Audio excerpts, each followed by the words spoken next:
My name is Owen. About 2 years ago, I was working as an IT specialist for a tech company in Texas when a new employee named Merlin was hired.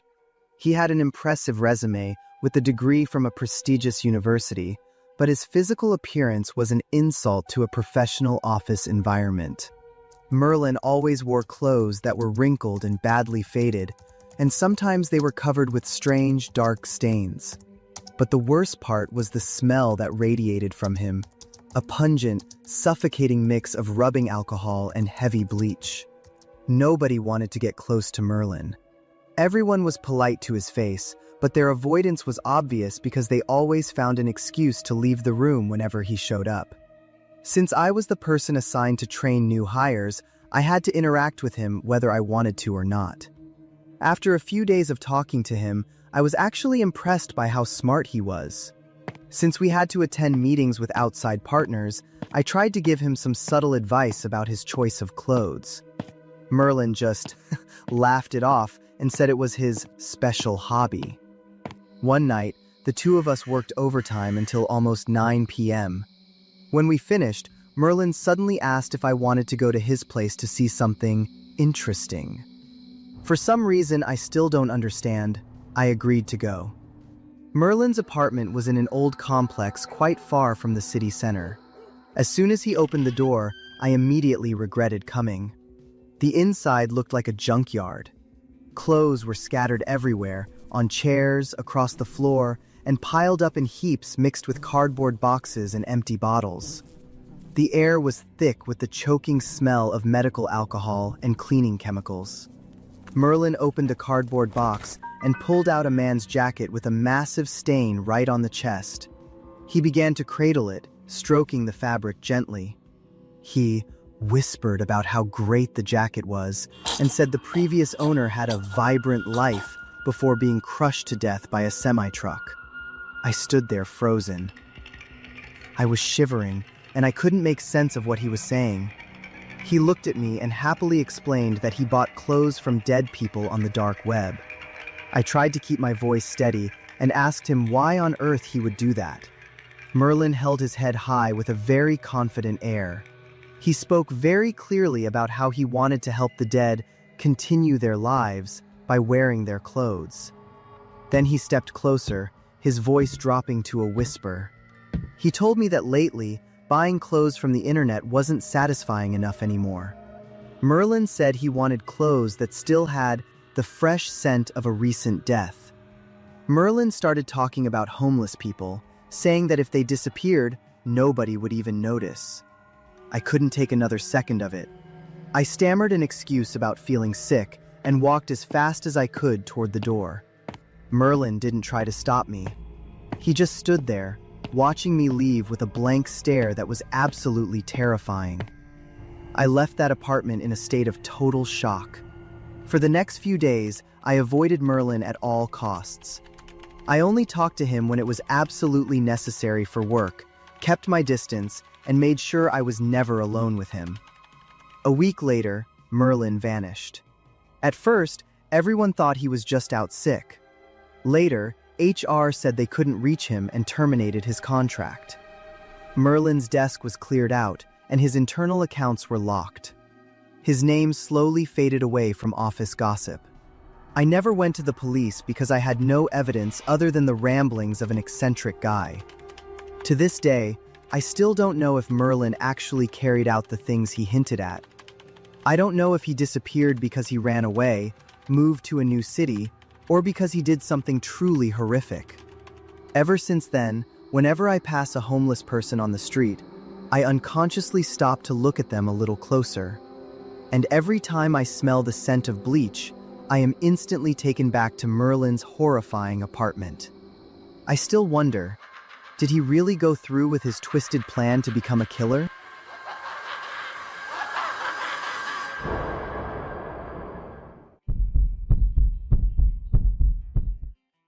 My name is Beavis. At the time, I lived alone in an old apartment complex on the outskirts of Portland, Oregon. The building was pretty run down, with thin walls and creaky hardwood floors. As for the soundproofing, I'm not even sure it existed. Working as a freelance IT guy meant I spent most of my time at home. The apartment directly above me belonged to the Wilsons. I wasn't close with them. I just knew there were three of them: Mr. Robert Wilson, his wife, and their teenage daughter. They weren't like normal neighbors. Every single night, they held prayer sessions that lasted for hours. It wouldn't have mattered if they were just a typical devout family, but I had never heard a religious gathering get that loud before. It always started with rapid, broken chanting, followed by the sound of heavy stomping, jumping, and chaotic movement. In this neighborhood, people usually kept to themselves, so I hesitated to say anything to them. Then, one night, things went too far, and I couldn't ignore it anymore. Around midnight, the chanting started again, but this time, it was 3 times louder than usual. It sounded like several people talking at once in a state of total frenzy. Heavy footsteps thudded constantly, sometimes running in circles, sometimes stomping in place. I looked at the glass of water on my desk and could actually see the surface vibrating. I tried to endure it, checking my watch and telling myself I'd give them 10 more minutes to finish up. But then, there was a massive crash, like a piece of furniture being knocked over. Right after that, a blood-curdling scream rang out, making me jump out of my seat. I rushed to my door, intending to run upstairs and see what was happening. But the moment I touched the doorknob, all the noise stopped. The sudden silence made me hesitate. I stood there for a few seconds, listening intently. There wasn't another sound, so I went back inside. I couldn't help but wonder what kind of religion practiced such bizarre rituals. Over the next 2 days, the total silence from the Wilson apartment started to make me uneasy. On the morning of the 3rd day, someone began pounding on my door. They were clearly in a desperate hurry. When I opened it, I froze. Robert Wilson was standing there, but he looked absolutely pathetic. His face was gaunt and pale, his eyes were sunken, and he had a look of pure terror.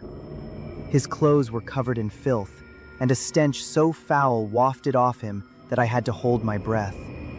He looked at me and wheezed out a plea to call 911, then immediately turned and ran down the stairs.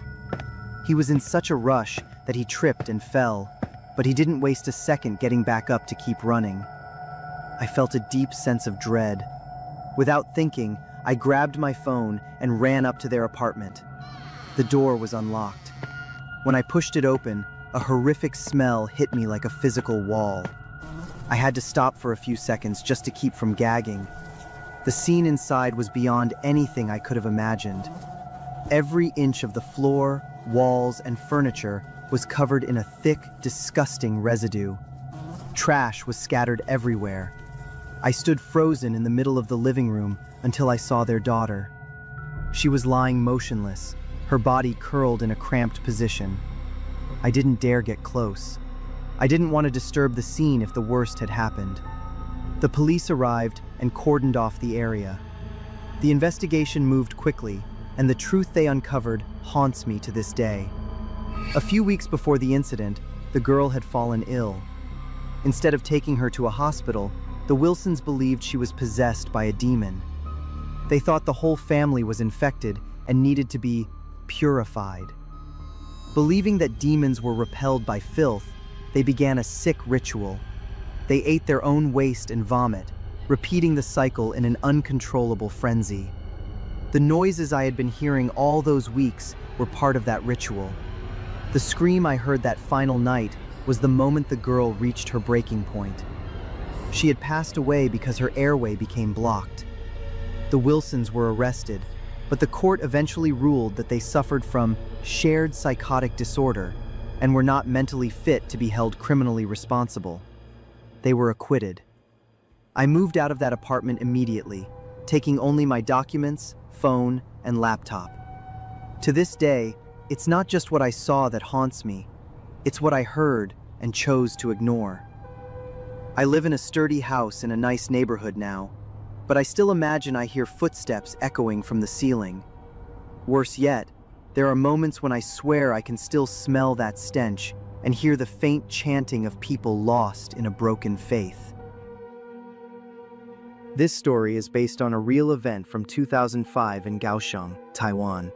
A young man living below the Wu family frequently heard strange chanting. On the night of April 9th, he heard a terrifying scream followed by silence. 2 days later, Mr. Wu appeared filthy and panicked, asking for help. Upon checking the apartment, the neighbor found the daughter's body in a house filled with filth. The investigation revealed the superstitious family believed they were possessed and performed extreme rituals, including consuming waste. The victim died of a blocked airway, and the family was acquitted due to collective delusional disorder. My name is Emily. About 2 years ago, I was working as a UI/UX designer in San Francisco. The pay wasn't bad, but because it's one of the most expensive cities in the world, I had to watch every penny. Rent took up the biggest chunk of my paycheck, and it was my biggest source of stress. That's why I didn't hesitate when I met Ryan on a project, and he suggested we share an apartment to save money. For starters, Ryan was very polite and easy to talk to. More importantly, I was convinced he was gay. He was always very close with male coworkers and even showed some public affection toward them. I felt safe accepting his offer. The apartment we rented was near downtown. It wasn't fancy, but it was clean and had everything we needed. The first few days were totally normal. We kept a respectful distance and didn't interfere in each other's lives. About a week in, I started noticing that Ryan frequently brought strange men home in the evening. At first, it wasn't many, but eventually, it seemed like someone was over every single night. They usually went straight to Ryan's private room and stayed behind closed doors for hours. The house would get very quiet. What bothered me wasn't just the visitors. It was the way they looked at me when they left. Their eyes seemed to be scanning and judging me. One time, I caught a man staring me up and down before he walked out. It made me uncomfortable, but I figured they were just awkward around women and let it go. After about a month, my health started to fail in a strange way. Every morning, I woke up feeling exhausted and sore in every muscle, as if I had been physically tortured. My memory started to fade, my head felt heavy, and I lived in a constant brain fog. My performance at work took a nosedive. During those dark days, Ryan was the perfect roommate. He was so caring, reminding me of deadlines, helping me with my work, and sometimes even cooking for me. I planned to monitor the situation for a few more weeks before seeing a doctor to figure out what was wrong. Then came one night when, after eating a dinner Ryan prepared, I felt so tired I could barely lift my arms or legs. I went to my room and lost consciousness almost as soon as I hit the bed. Sometime later, I woke up in a half-conscious, dazed state. The room was dark. After a few seconds, I jumped in terror when I realized a man was standing right next to my bed. He was wearing only his underwear and was staring intensely at me. I screamed in panic. The man immediately turned and ran out. A moment later, Ryan appeared and flipped on the light. He hurried to explain that it was just his friend who had bad eyesight and had walked into the wrong room. I was too shaken and exhausted to argue. I told Ryan flatly that I wasn't okay with so many strangers coming in and out of the house. Ryan apologized and promised to be more careful. I tried to move on.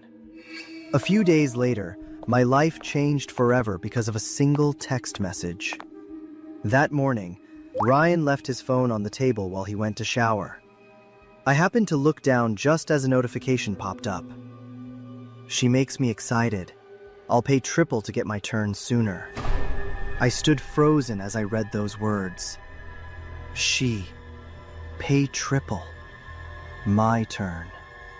I repeated those phrases in my head, connecting them to everything that had happened over the last 2 months. The men coming over at night, the way they looked at me, my unusual sleepiness, the chronic exhaustion, and the memory loss. Especially that man in his underwear. My heart started racing, and my head began to spin. I finally understood the truth. Ryan wasn't gay. He was a sick, twisted predator. He had been drugging my dinner every night, turning me into a tool for his disgusting transactions right inside our own home. My exhaustion and body aches weren't from overworking. They were the physical aftermath of being abused while I was unconscious. A wave of pure disgust washed over me. I ran to the bathroom and threw up until there was nothing left but bitter bile. I spent hours in the shower, scrubbing myself until my skin was raw and red. I felt so stupid and cheap for being so trusting. I moved out quietly that very night. I couldn't bear to look at Ryan for another second. I felt nothing but pure hatred and revulsion for him. I quit my job, moved to a strange new city, and lived in a daze for a long time. I haven't shared this story with anyone because, besides the fear, I feel a deep sense of shame. One thing haunts me more than anything else. I don't know how many times it happened. I don't know how many men entered that room while I was unconscious. That uncertainty is like a parasite, eating away at my ability to trust anyone. Even now that I'm calmer, I still wonder if I should speak up. I've thought about going to the police, but I have no evidence, no recordings, and no photos. All I have is a text message I saw for a few seconds and a collection of broken memories.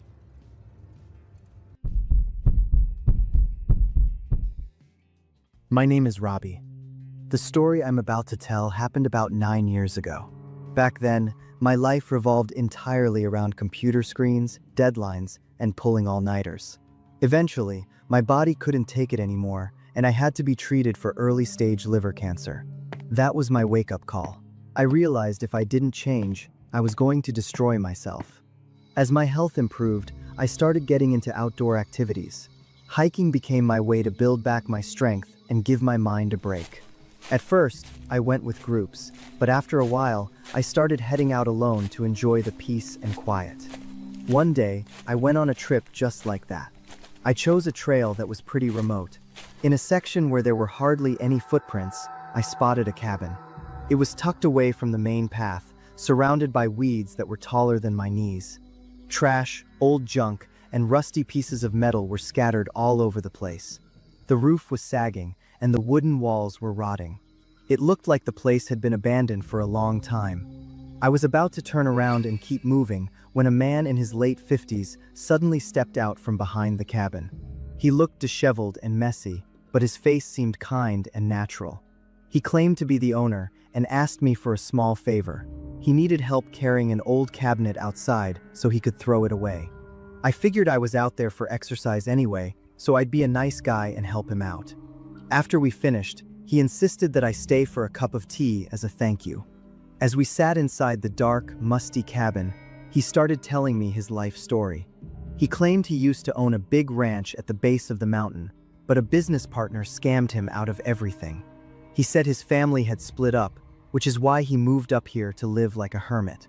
I felt bad for him, so I shared a bit about my own struggle, how I had just survived a major illness and had to have part of my liver removed because of cancer. The moment I mentioned that, his eyes lit up. He said, "What a coincidence. I have this specific tea that is amazing for the liver. Let me fix a cup for you." He went into the back for about 5 minutes and returned with a ceramic mug. As soon as he handed it to me, I noticed the print on the side. It was a photo of a family of 4, but the man in the picture was definitely not him. The liquid inside the cup was pitch black, which made me hesitate.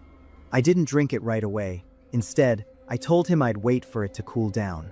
He sat down and kept talking about how great the tea was, but his eyes were locked onto me. It made me feel incredibly uncomfortable. He kept reminding me to drink up, but when I lifted the cup, the smell made me wince. It was a pungent, foul odor, almost like something was rotting. I pretended to take a sip, claiming it was still too hot. When he looked away for a second, I poured almost the entire cup onto the floor and acted like I had finished it. He looked at the empty cup, then looked at me. I made an excuse that it was getting dark and I had to get down the mountain immediately. He didn't try to stop me. He He just stood in the doorway of the cabin, staring at my back as I walked away. The hike back down was the longest walk of my life. I had this constant, icy feeling that someone was stalking me through the bushes. I heard the sound of dry leaves crunching behind me, but I didn't dare stop for even a second to catch my breath. Near the exit of the forest, I ran into two locals. They looked surprised to see me alone and warned me that several people had gone missing in this area recently. I told them about the man I had just met. They told me that the cabin used to belong to a longtime resident, but that man had died mysteriously a few years ago.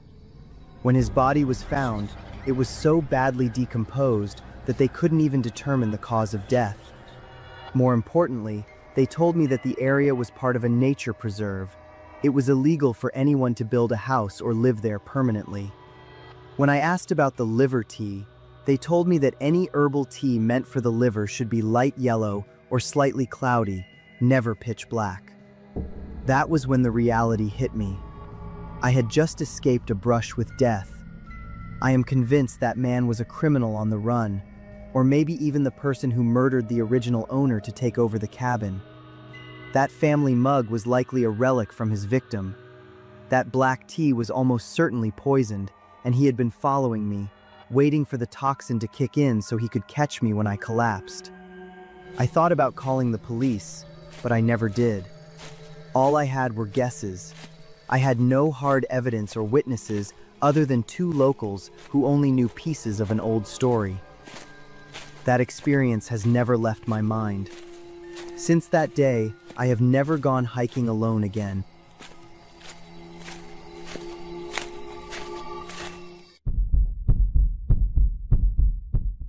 My name is Richard. 10 years ago, back in high school, I was very close with two guys named Thomas and Jim. Those two were famous at school for getting into all kinds of trouble. They skipped class, got into fights, and hosted private parties with alcohol and drugs. I wasn't exactly a bad kid, but I was a people pleaser. I was so afraid of being seen as weak by my peers that I just quietly followed along with their reckless behavior. Thomas lived with his parents in an isolated house on the edge of town. His parents were rarely home, which made his place the go-to spot for our hangouts. Everything started on a Saturday night when I agreed to go to a party at Thomas's house. The air inside was thick with smoke, and the music was blaring so loud it was deafening. Just a few minutes after I arrived, Jim suddenly shoved a small pill into my hand. He told me that everyone should try it at least once. I held that pill for a long time, hesitant. Finally, I closed my eyes and swallowed it just like they asked. Only a few minutes later, everything began to change. At first, I felt light and floaty, as if my body had no weight. But very quickly, all the sounds around me became distorted and stretched out in a very uncomfortable way. I started hearing whispers right next to my ear, but every time I turned around, nobody was there. Then, I saw a silhouette standing in the corner of the room. I walked toward it without thinking, feeling a wave of intense anxiety. When I was just a few steps away, the figure suddenly vanished completely. I stood there, frozen and confused for a few seconds. Then, I remembered I needed to find Jim or Thomas to help me get out of this terrifying state.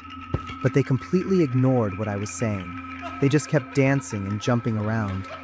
I tried to scream louder, but no sound would come out of my mouth. Then Thomas and Jim walked out of the room, and I stumbled after them. As soon as I stepped through the doorway, I froze in terror. I was facing a bizarre entity at the end of the hallway. At first, it was just a dark patch, but it became clearer as it crawled toward me. It looked human, but its body was long and stretched out. Its movements were twisted and followed no logical pattern. I stood there, paralyzed, watching it get closer. When it was about 6 feet away, it opened its mouth wide, so wide it looked like it wanted to swallow me whole. I lost all control over my body. I just stared into its pitch black mouth. Just as I felt a cold chill from the creature touch my skin, another dark shadow suddenly appeared. It charged forward at an incredible speed and slammed into the monster that was closing in on me, knocking it far away. The impact was so violent that I felt the floor shake. My head started spinning, and then darkness swallowed everything. I woke up when the sun was starting to rise. I was lying in the second-floor hallway, near the stairs leading down to the living room. My whole body ached as if I had been jumped by a group of people. My mind felt empty and dry. I crawled up and gripped the handrail to look downstairs. What I saw has haunted me for the last 10 years. Jim was lying motionless at the bottom of the stairs. His neck was bent at a sharp angle, his eyes were wide open, and his mouth was agape. Blood from his head had pooled into a large, dry stain. Thomas was sitting nearby, clutching his head and whispering something to himself. When he saw me, he panicked and said that Jim had slipped and fallen while he was high. I couldn't think clearly because I was so terrified. The police arrived and ruled it an accident caused by loss of behavioral control. Both Thomas and I were put on probation for a while because of the drugs. After that, I cut off all contact with Thomas. I transferred schools and tried to live a normal, honest life to erase the filthy memories of that night. 10 years passed peacefully until a night early this past May. Thomas showed up at my front door looking like a total wreck. His eyes were sunken and bloodshot, and he smelled strongly of booze and cigarettes, a man clearly rotted to the bone by addiction. He told me flatly that he had just caused a hit-and-run accident and needed to borrow my car to handle the situation. I refused immediately because I didn't want to be involved in any more trouble. But his attitude changed instantly. He looked me straight in the eye and said he knew exactly what happened 10 years ago. He claimed the person who pushed Jim down the stairs wasn't him, it was me. Thomas insisted he had clear and solid proof, and if I didn't help him, he would take everything to the police. At that moment, I felt my world collapse. The fragmented memories I had tried to forget began to rush back. I remembered the monster and the second dark shadow that appeared afterward. The monster was almost certainly Jim falling down the stairs. But what about that other shadow? If that was actually me in a drug-induced blackout, then there is a high chance what Thomas said is the truth. The uncertainty makes everything scarier than any actual answer could be. Thomas saw the hesitation in my eyes. He snatched my car keys off the table and drove off into the night, leaving me standing alone in my silent living room. Now, I don't know what to do next. The peace I spent 10 years building has shattered like glass. I am living in total terror, afraid of the police, afraid of Thomas, but most of all, afraid of myself. The man who might have blood on his hands while living like an innocent person for a decade.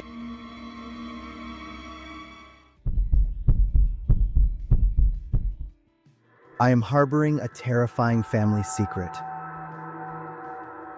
I was born into a wealthy family and never wanted for anything. But inside our home, there was always a suffocating feeling, the feeling of being watched and controlled. The person behind that feeling was my father. My parents divorced when I was 10. I stayed with my dad, and my mom started a new family of her own. My father never screamed or hit me. He rarely even raised his voice, but his eyes always made me feel like I was standing in a courtroom. To him, everything had to be perfect. There were no exceptions. Then one day, I found the answer to everything in an old diary. It was hidden deep inside a locked wooden box in the corner of the storage room. Next to it were several report cards with failing grades under the name Samson.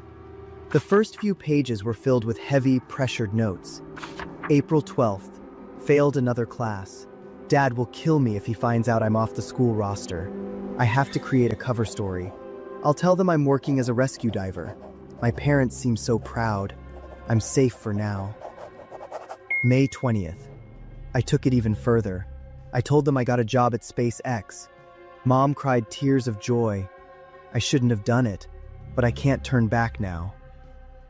As the diary went on, it stopped being a journal and turned into a plan to destroy himself just to escape reality. The start date for the fake job is coming up. What do I do? Anything to avoid going to Florida for work. An accident. Falling down the stairs, a broken leg, a traumatic brain injury. I have to suffer something. Or everything. The worse it is, the more they will pity me. Samson's mental state began to turn extreme and hateful when things didn't go his way. The handwriting became a jagged scrawl, tearing into the paper. He found out. He called me a failure and a disgrace. He gave me an ultimatum. I have to confess the truth to everyone next week. No! I would rather lose everything than be humiliated. If they aren't here anymore, the secret stays a secret forever. That's it. I have to make them all disappear. The next page horrified me. Samson had outlined a meticulous process to wipe out his family, writing about it with great pride. A small dose every day. It's very hard to detect. Then, once the chemicals have built up, it will look like a natural stroke. No one would ever suspect a son with a brain injury sitting in a wheelchair. And then, the last line of that chapter was very short, but it haunts me to this day. They both died in the same week, finally free. I sat in silence for a very long time, because Samson, the owner of this diary, is my father. According to what I heard from adults growing up, my paternal grandparents died early from food poisoning combined with underlying health issues. The police found no signs of foul play. It was ruled a tragic accident. But this diary told a different story. After their deaths, my father inherited the entire estate and the insurance money. He got married, and then he had me. I started thinking back on everything from my childhood through my adult years. The way my father checked my grades every single day. He never trusted my word. He always demanded proof. I once caught him reading my text messages while I was asleep. He never admitted to it. Every relationship I had also had to be clearly reported to him. I used to think it was just overprotective control. Now I understand it was fear. My father is terrified that I will become the version of him from years ago. A liar, a failure, someone willing to do terrible things to protect a facade. He only trusts himself and his absolute control. My father always replaces every spice and seasoning in the kitchen on a fixed cycle. He always prepares the food himself whenever he can. And he especially hates it when other people touch his drinks. It isn't just him being a perfectionist like I once thought. It is the obsession of a man living with his own crimes. Since reading that diary, I can't look at my father the same way. I haven't told anyone this secret. Keeping quiet is a heavy burden. Even though he committed a horrific crime, he is still my father. It happened so long ago that digging it up would only leave us in ruins. I have accepted that I will continue to live this controlled life for now. But I am determined to live honestly.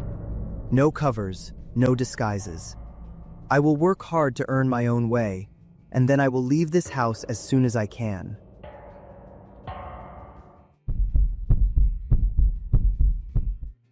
I have kept this secret buried for 40 years. It was a horrific night on duty that I still cannot forget. It is the reason I walked away from the police force, despite working so hard to get that job in the first place.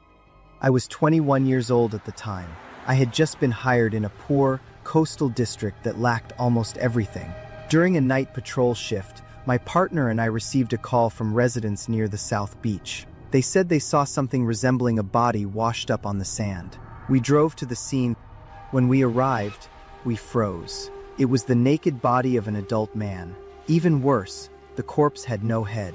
The cut at the neck was jagged, and the seawater had washed the remaining blood to a pale white. Back then, our equipment was primitive. Even the radio in our car was broken. After a quick discussion, we had to split up.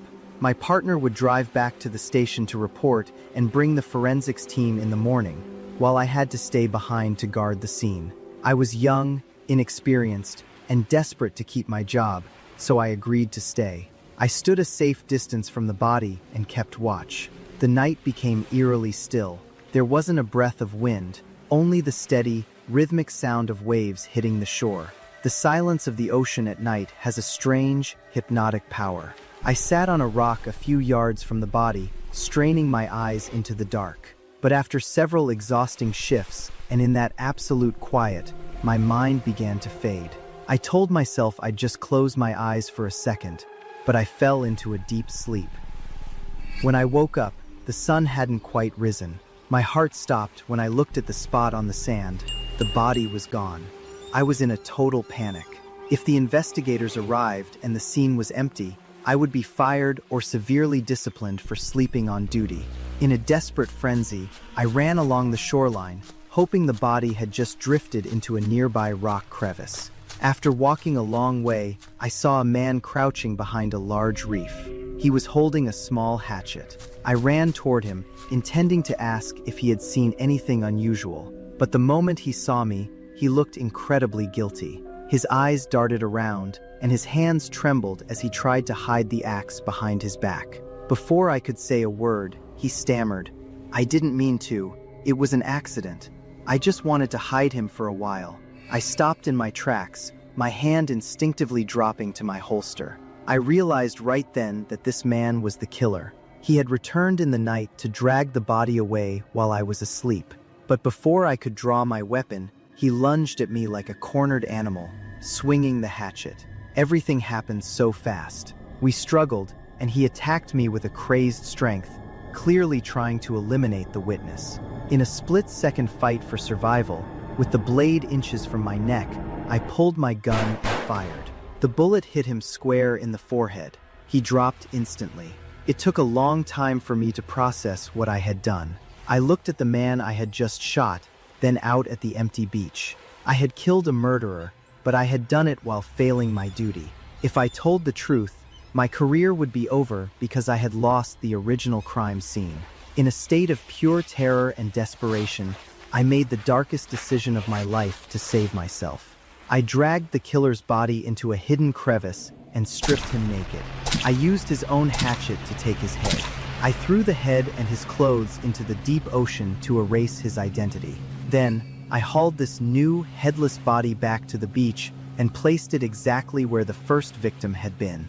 My plan was to turn the killer into the victim I was supposed to be guarding.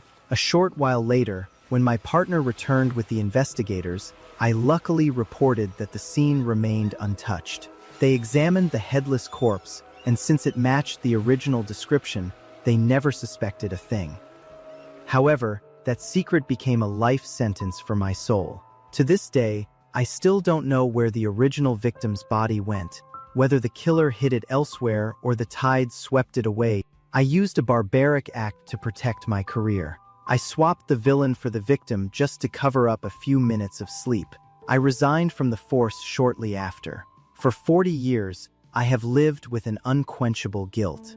I constantly wonder who the real victim was and how their family suffered when they vanished without a trace. I will take this secret to my grave, knowing that the justice I swore to protect was strangled by my own hands on that fateful night.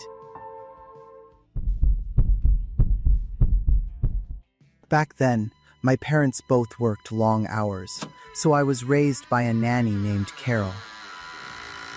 She was always there in the afternoons, carrying a heavy scent of perfume and speaking in a soft, airy voice. Carol didn't teach me normal childhood games like building blocks or coloring.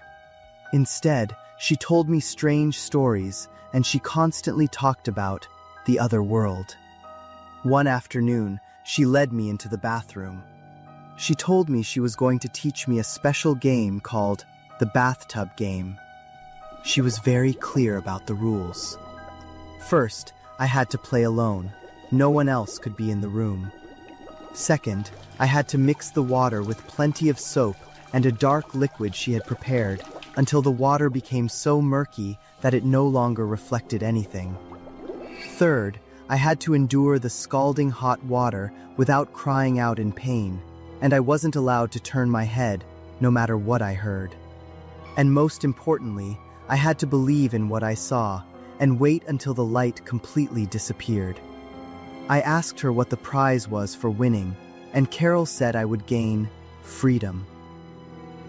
The way she said it made the prize sound irresistible, and I immediately agreed to play. Everything was set. I stepped into the bathtub. The water was painfully hot, but I forced myself to endure it. I sat down, took a deep breath, and slowly submerged my head. As soon as I was underwater, I felt a powerful force pulling me down deeper. I slowly opened my eyes, but the water was cloudy. I couldn't see anything except for a blurry spot where the drain was located. At first, it looked normal, but after a few seconds, the drain began to stretch out like a wide, gaping mouth. It started to vibrate as if it were alive. Around the edges, things that looked like hands appeared. Long, thin, distorted fingers gripping the rim of the drain. I was terrified, nearly forgetting that I was underwater. I opened my mouth to scream and immediately began to choke on the water. I tried to resurface, but a massive weight was pressing down on my back. I spiraled into a panic, my body thrashing instinctively to escape, but the more I struggled, the closer I was pulled toward that hole. Those hands began to move, reaching up toward me slowly. I couldn't take it anymore.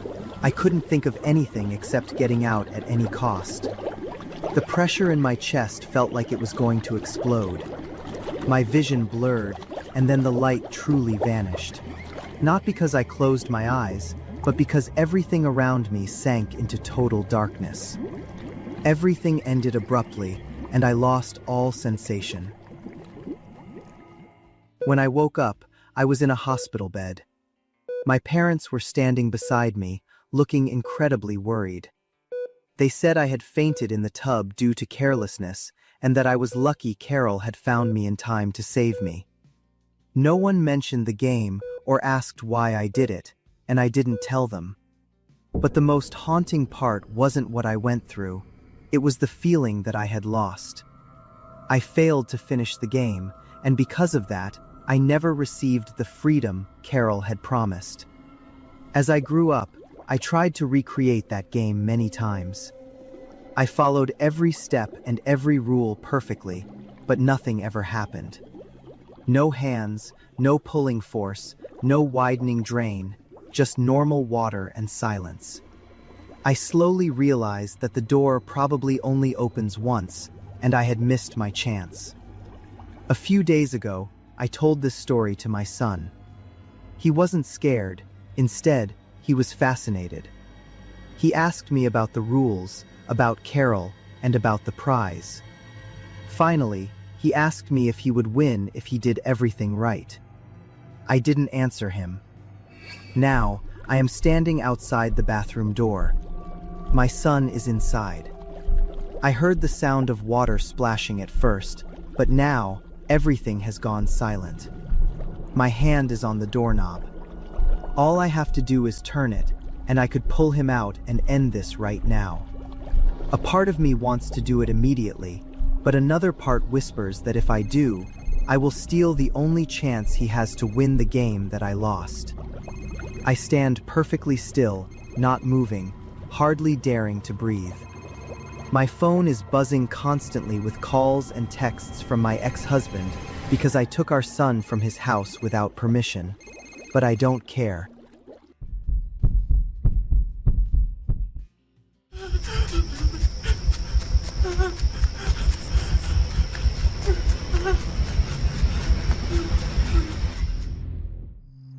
My name is Kane. I live in a rural part of West Texas, a place defined by bone-dry fields and long, straight highways that seem to stretch on forever. I have a small family with a wife and a daughter. Our lives would be perfect if I didn't constantly have to clean up the messes made by my younger brother Roger, who just refused to grow up. Roger got hooked on drugs, and that brought a whole mess of trouble. Debt, street fights, and constant lies. 2 days before everything went sideways, he called me asking where he could score. I knew immediately he was looking for meth. I lost my temper, yelled at him, and slammed the phone down. It wasn't our first fight, but it was the meanest thing I'd ever said to him. The next night, I heard he got into a huge blowout with his fiancée and vanished into the night. I wasn't too worried at first because he'd pulled stunts like this before. That changed 2 days later. Near midnight, my phone rang. It was Roger. His voice was frantic and out of breath. He sounded like he was in deep trouble. He said he was driving down Highway 277 and was about to run out of gas. More importantly, he claimed 3 men were hunting him down. My first reaction was doubt. Every time he talked about shadow people or men outside the door, it had always been a drug-induced hallucination. I snapped at him, told him to get his act together, and hung up. But 2 minutes later, the guilt ate at me. I woke up my wife, and we drove out to Highway 277. I knew I wouldn't be able to sleep knowing he might be out there. That road is desolate at night. No streetlights, no houses, just empty space. When we got close to the spot Roger described, I saw his car pulled over on the shoulder, looking like it had been abandoned in a massive hurry. I stepped out and called his name, but the only response was the wind. Right then, my phone buzzed. It was Roger again. He whispered that he was close by, watching me. I spun around and scanned the darkness, but I saw absolutely nothing. I asked for his exact location, but his answers were vague and confused. Then, I saw police lights in the distance. I found out later that a passing truck driver had seen the abandoned car and called it in. The moment I told Roger the cops were arriving, his mood flipped. He had an active warrant, so he panicked. He told me not to trust the police and to leave immediately. Then, the line went dead. I stood there looking at his car, then out at the pitch-black fields, believing he was just hiding in the brush. Once again, I decided to cover for him. I told the officer that my brother had just run out of gas and was walking to find a station. The officer checked the car, found nothing suspicious, and eventually drove off. My wife and I stayed for a while, driving slowly up and down the highway. We called out for Roger and tried his phone dozens of times, but he never picked up again. Exhausted, and assuming he was just hiding until the coast was clear, we eventually went home. The next morning, the car was still there. His fiancée called to say he never made it home. That was when the real fear started to sink in. A massive search was launched. K9 units, helicopters, and infrared cameras scanned every inch of the land surrounding Highway 277. They found nothing. No footprints, no clothing, no Roger. The police eventually concluded that he was intentionally a missing person on the run from his warrant. They searched the area multiple times over the following weeks. Still, not a single clue turned up. 4 days after he vanished, Roger's fiancée checked his phone records and found a chilling detail. That night, Roger had called 911. Given his history, Roger would have avoided the police at all costs. If he called 911, it meant he was truly terrified for his life. When the police played the recording for me, my blood turned to ice. That wasn't the voice of someone tripping on drugs. Roger was screaming, sobbing, and begging for help. He said he was being chased through the fields. Even scarier, in the background of the tape, you could hear the distinct crunching of footsteps on dry grass and the cold, muffled voice of another man right before the call cut out. The last thing my brother ever said was, "They're out here." That was the last time I ever heard his voice. For years, the case went cold. The area was searched again and again with better technology, but it always came up empty. 8 years later, a group of volunteers went back to that same stretch of highway. This time, they found a pair of shorts, a piece of a shoe, and part of a human skull. It was all lying right there in the open field, very close to where the car had been left. DNA tests confirmed it was Roger. We finally found him, or what was left of him. But instead of closure, I only felt more haunted. That entire area had been picked over with a fine-tooth comb by professionals and dogs 8 years prior. There is no way they missed remains lying in plain sight. To this day, I am left with 2 dark theories. First, that every single law enforcement officer and search dog was so blind that they missed a body in a way that is almost impossible to believe. Second, that on that night, Roger was actually taken away to another place. And after many years, the killer, or someone who knew the truth, brought his bones and belongings back to that field and placed them there as a sick, silent taunt. I don't know which part is more terrifying, the silence or the memory. Every time I close my eyes, I'm back there, standing next to that empty car in the dead of night. I can still hear Roger's voice whispering through the phone, insisting that he was right here. I blame myself for not doing more to find him at that exact moment. Maybe if I had searched harder, everything would have turned out differently. His final words will haunt me for the rest of my life. They're out here. And then, everything went silent. My name is Rachel. I'm 25 years old and live in San Diego. I have a steady job, and I'm currently in a very sweet relationship with a guy named Ethan. Ethan lives alone in a spacious house in an extremely quiet neighborhood. As our relationship grew more serious, I started visiting him on weekends, and eventually I began staying over more often. However, right from those first few nights, I felt like something was wrong. You know that feeling when you just know someone is staring at you even though your eyes are closed? It was exactly like that. It was most intense when Ethan and I were being intimate. I always felt like I was being watched in a sick, voyeuristic way. Several times, I would jump and instinctively push Ethan away because, out of the corner of my eye, I swore I saw a dark silhouette standing in the corner of the room. But every time I turned on the light to look closer, no one was there. Ethan asked me if I was okay many times, but I always told him it was nothing. I just didn't know how to explain it to him. I've always been a heavy sleeper. At my own apartment, I drift off in minutes.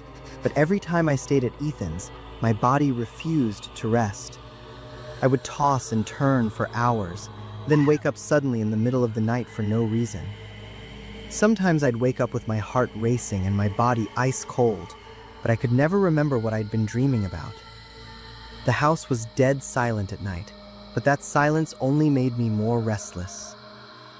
It all came to a head one night around 3 in the morning while Ethan was fast asleep.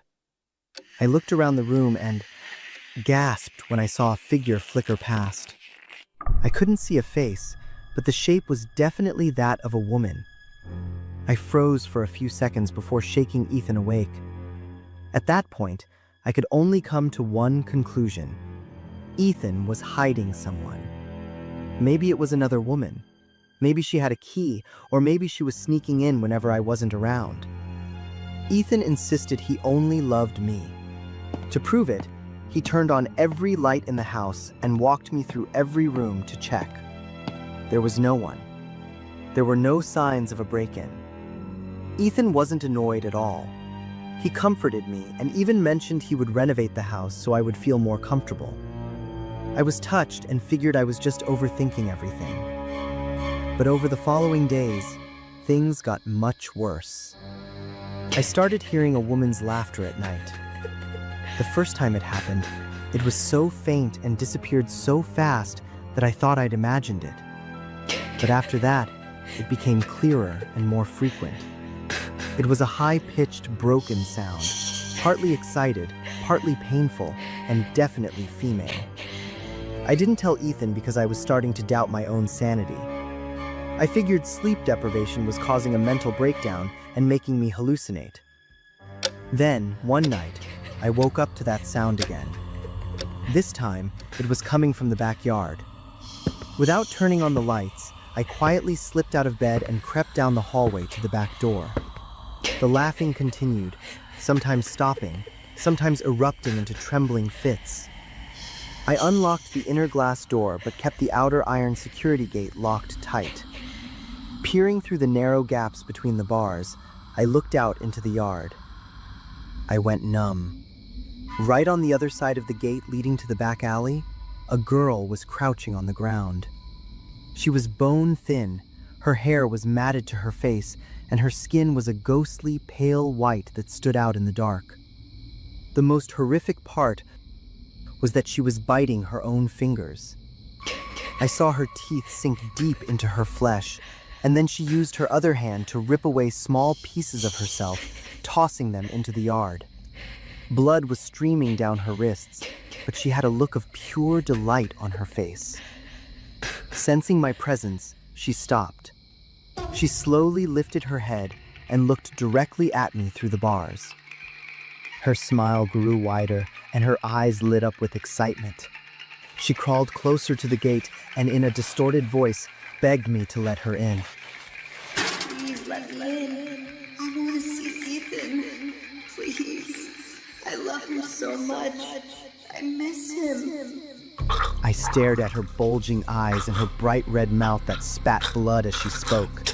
Her mangled, chewed-off hand kept reaching through the bars toward me. I let out a blood-curdling scream to release all my terror. I squeezed my hand shut, closed my eyes tight, and in that exact moment, I bolted upright. I opened my eyes to find myself in the bedroom, my hair and the back of my shirt soaked with sweat. A worried Ethan was holding my shoulders. I sobbed uncontrollably, describing every detail of the woman's face and her self-mutilation. Immediately, I saw Ethan's face turn deathly pale. His eyes filled with a look of panic and guilt that I had never seen before. After a long, suffocating silence, Ethan slowly told me about Claire. Claire was his ex-girlfriend. He had broken up with her after realizing she was mentally unstable. But after the breakup, Claire became a frantic stalker. She followed him, harassed him, and broke into his house multiple times. It all reached a breaking point one night when Claire broke in and attacked Ethan in a total loss of control. Ethan told me that in a state of extreme panic and self-defense, he had accidentally killed her. The police later ruled it as self-defense during a psychological crisis, and Ethan was acquitted. As I listened, the room felt like it was spinning. It turned out the dark shadow, the laughter, and the woman tearing at her own flesh. They were all images of Claire. Everything between Ethan and me changed after that night. Even though we are still dating, and even though Ethan is still a kind man and I love him very much, an unbridgeable gap has opened between us. Every time he holds me, every time we are close, I can't escape the thought that these hands once took a life.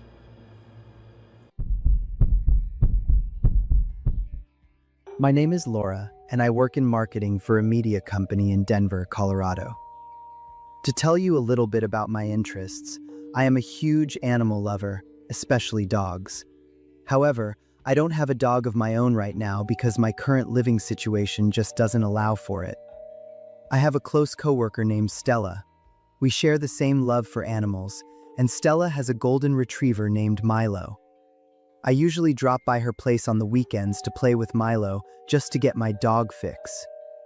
Through our casual chats, Stella told me about two couples who lived in her neighborhood that she was very close with.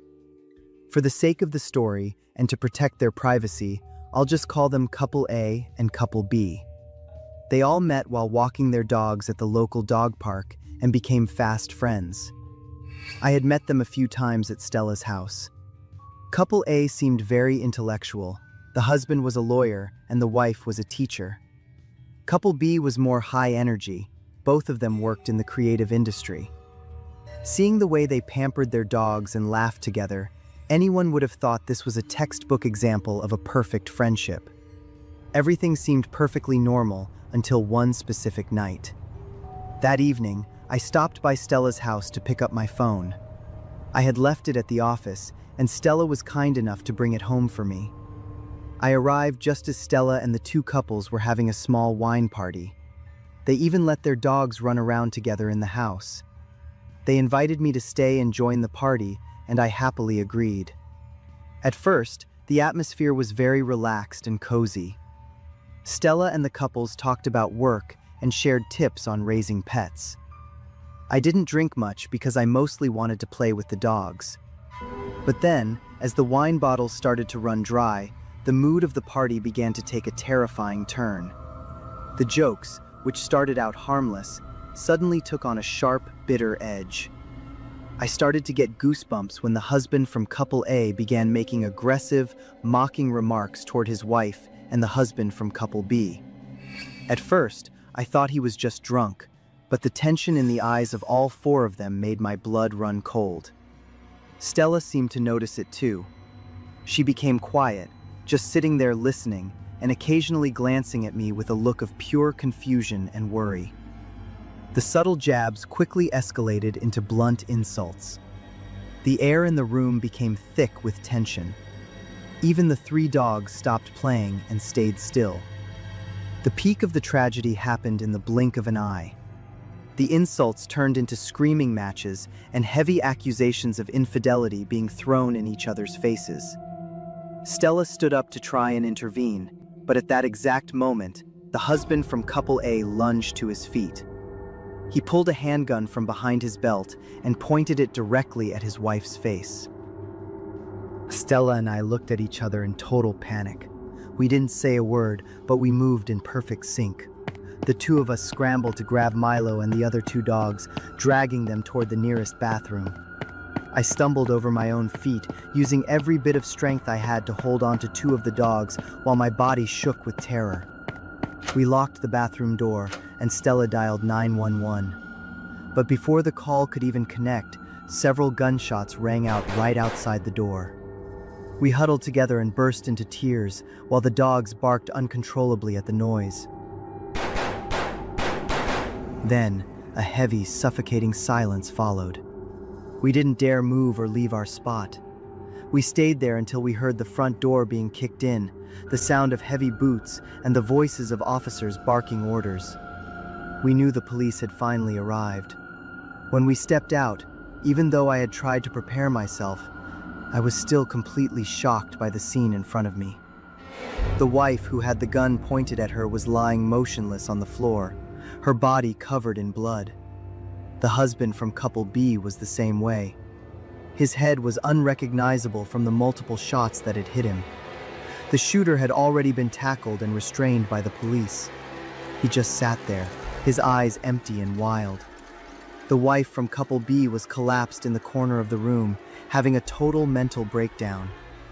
The room that was once filled with laughter had turned into a horrific crime scene. The days that followed were filled with long sessions at the police station. We had to remember and retell every single detail of what we saw over and over again. After weeks of investigation, the bitter truth finally came out. It turned out that the wife from couple A and the husband from couple B had been having a secret affair for a long time. Those dog-walking dates at the park were actually secret meetings. When the husband from couple A found out, his simmering jealousy turned a cozy wine night into a massacre. Stella moved out of that neighborhood immediately after the incident. To this day, we are still haunted by it. We haven't been able to escape the memory of that night of horror. I've started to pay much closer attention to the way people talk to one another. I realize that being close to someone doesn't always mean they are being sincere. Sometimes, the relationships that look the most perfect are built on the most dangerous secrets. A single moment of peace can turn into a tragedy in just a few minutes.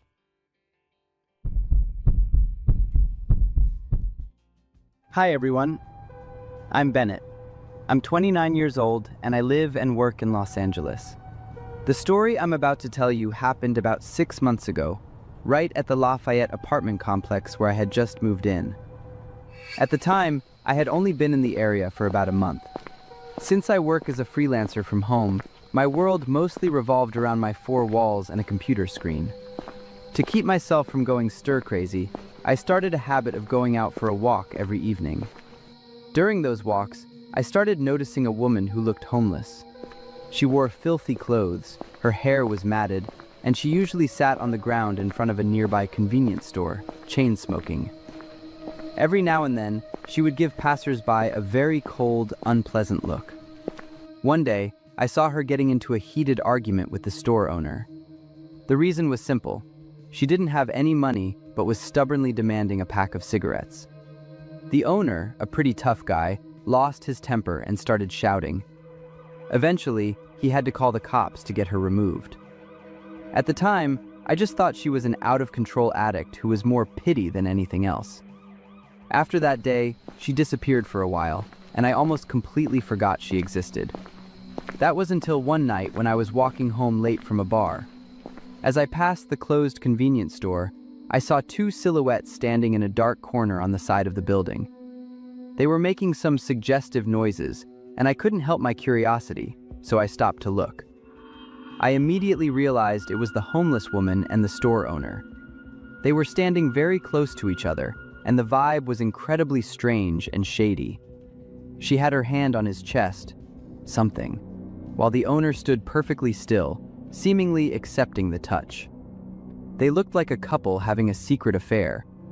I found it hard to wrap my head around, but since it wasn't my business, I just kept walking home. A short time later, a shocking rumor started spreading through the apartment complex. The convenience store owner was dead. His body was found at his home in a state of heavy decomposition.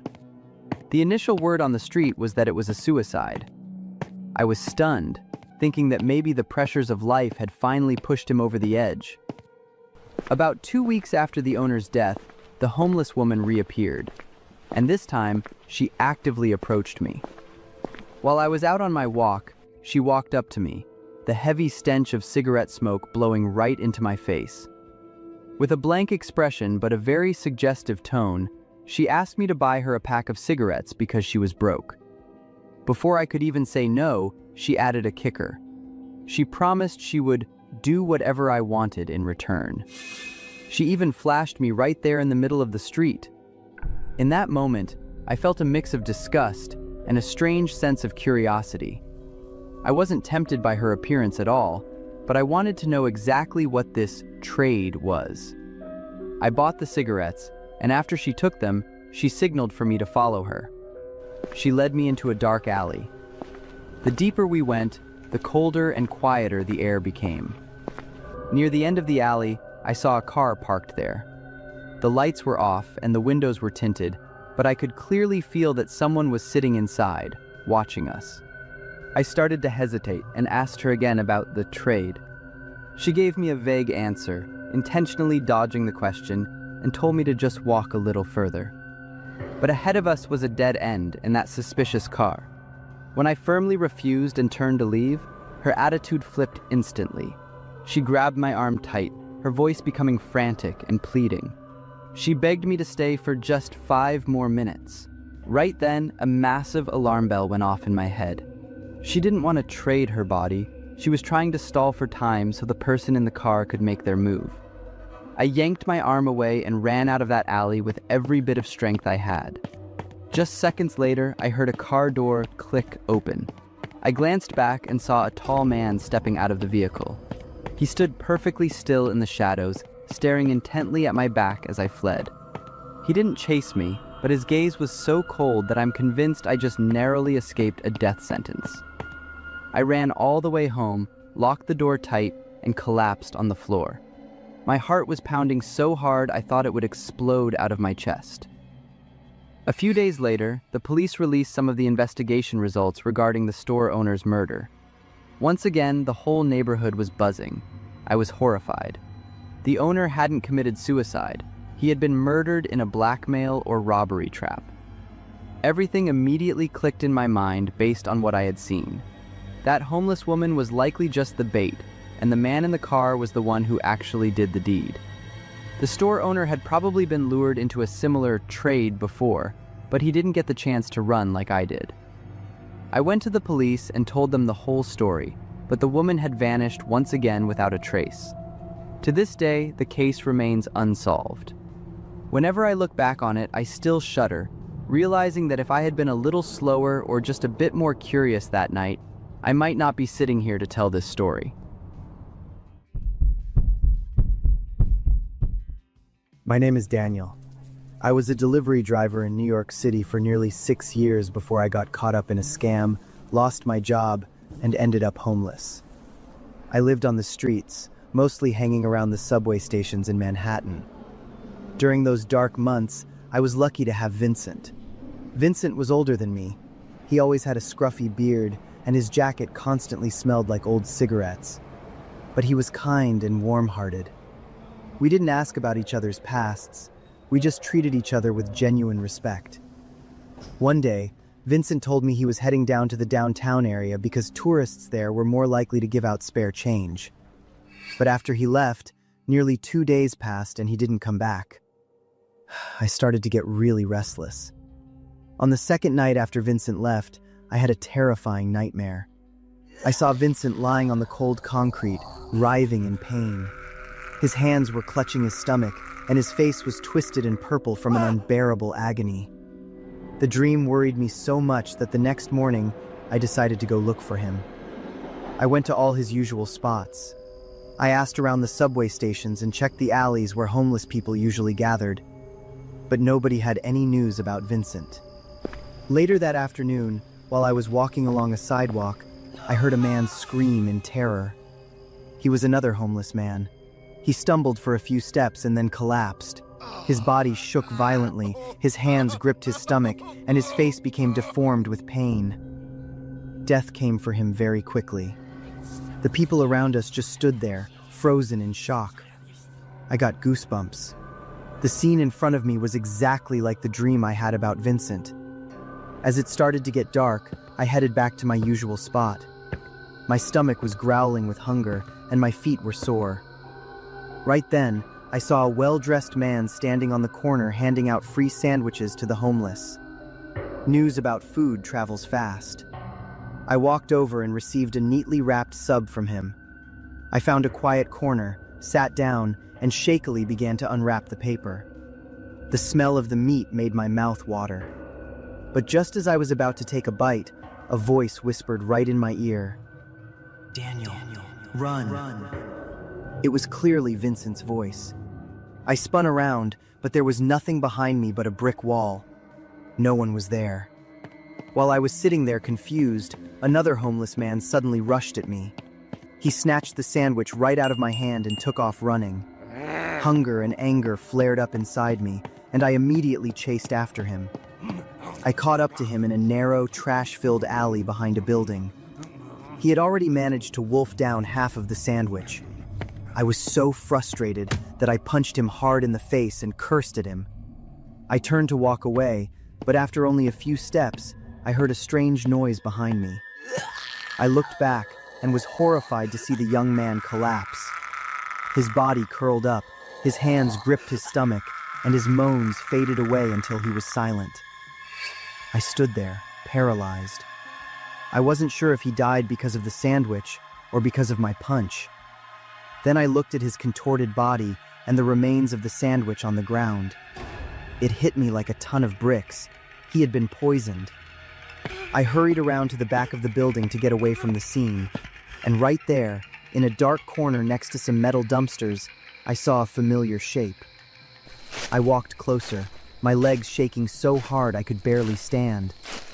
It was Vincent. He had passed away some time ago. His body was curled up, and his hands were clutching his stomach, exactly like in my dream. Next to his body was a scrap of a sandwich, exactly like the one I had just held, but it had already started to grow green mold. The shock was so great that my emotions felt frozen. I stared at Vincent for a long time, and everything that had happened over the last 2 days began to click together. I realized that the charitable man passing out sandwiches was actually a serial killer.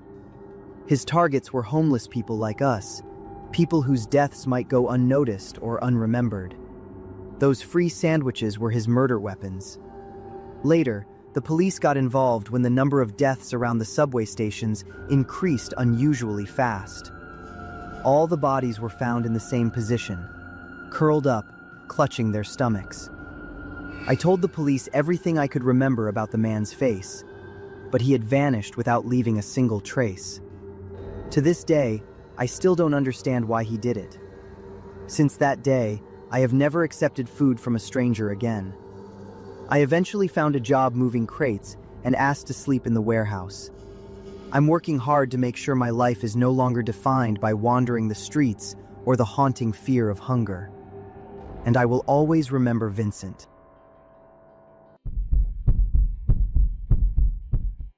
My name is Jason. For the past 15 years, I have lived with a silent, heavy haunting. Some things happen that make you regret them for the rest of your life. Not because of what you did, but because of what you chose to ignore. Back then, I was just a young guy starting my first real job.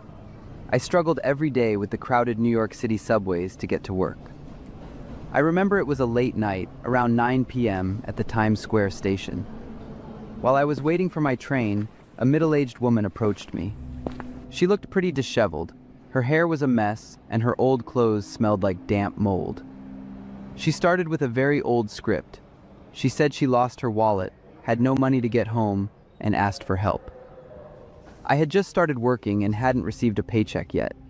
I had exactly one $20 bill in my pocket. Seeing me hesitate, she suddenly lowered her voice, leaned into my ear, and made an insane offer that left me stunned. She asked for $10, and in exchange, she offered a special service. She signaled that I could touch her chest once. As she spoke, she tried to lure me into a deserted corner behind the station pillars. A chill went down my spine. I thought she must be a creep or mentally ill, so I quickly refused and bolted toward the platform as the train arrived. The story should have ended there, but a few days later, I went out for drinks with Eric, who was my best friend at the time. We were sitting at a small bar in Manhattan. We had quite a bit to drink, and as the alcohol started to kick in, I happened to spot that same woman sitting alone at the end of the bar. I pointed her out to Eric and told him about the creepy experience I'd had the other night. Eric burst out laughing. To him, a poor woman offering sex for money wasn't a big deal. It wasn't as scary as I was making it out to be. Eric even started making bets, daring to see if she would actually make the same offer to him. Before I could react, Eric took a big gulp of beer and walked straight toward her. He said a few words, then sat down in the chair next to her. They talked for a long time. She didn't look like she was flirting or being charming at all. After a few minutes, the smile disappeared from Eric's face. Then, the two of them leaned in close. Finally, Eric stood up and walked to the back of the bar with her. I was surprised, but I just sat there and waited. About 10 minutes later, Eric came back alone. He sat down in front of me and confirmed that she had made the exact same offer I described. But Eric's eyes looked a bit glazed over. Usually he was a fast talker, but right then, it took him several seconds to answer my questions. He insisted he was fine and finished the rest of his beer. I didn't think much of it at the time. I figured he was just a little drunk, or that the woman had made him uncomfortable. We left the bar around midnight, and that was the last time I saw Eric. The next day, I got a call from his mother. She was worried, saying he hadn't come home, didn't show up for work, and his phone was off. By the end of the day, the police were involved. Months went by with no sign of Eric. Hope turned into exhaustion. There was no funeral and no answers for what happened. At first, I didn't dare tell the whole story about the woman, because I didn't even know what I was suspicious of.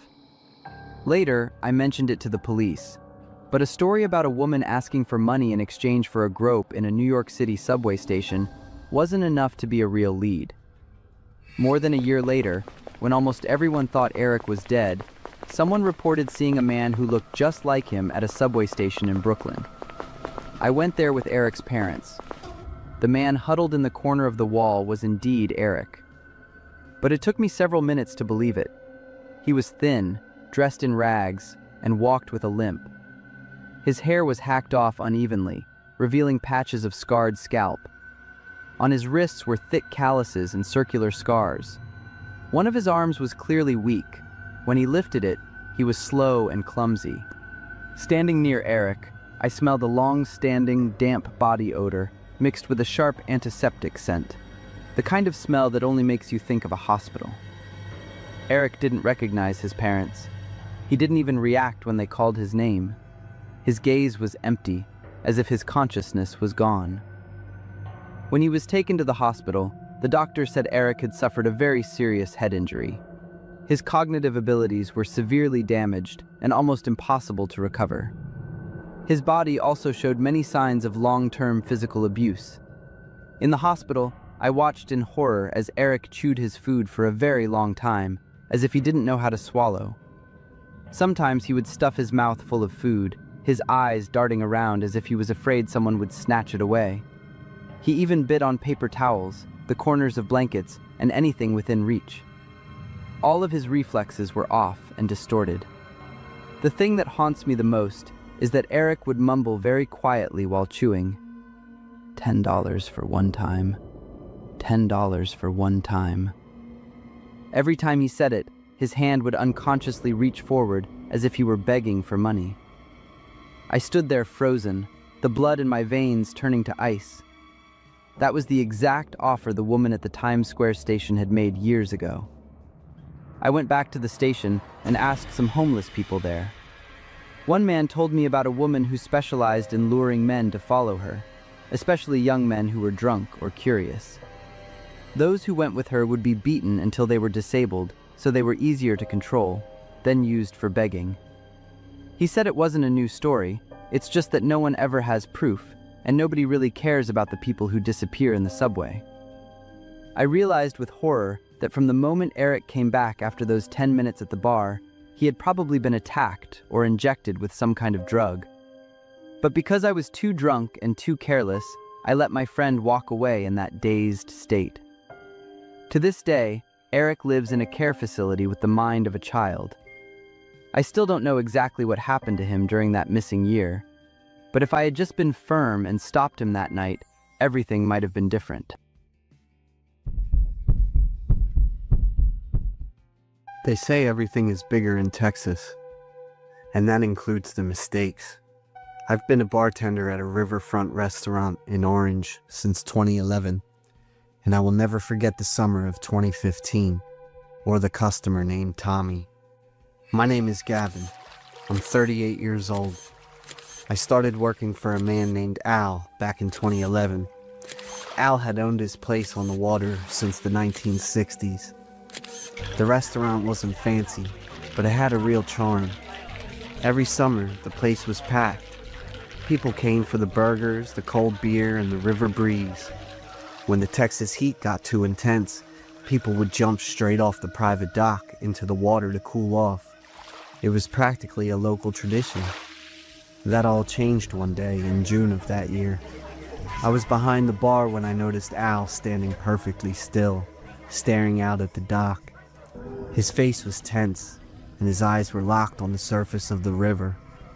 Before I could ask what was wrong, Al suddenly barked, "Nobody gets in the water anymore."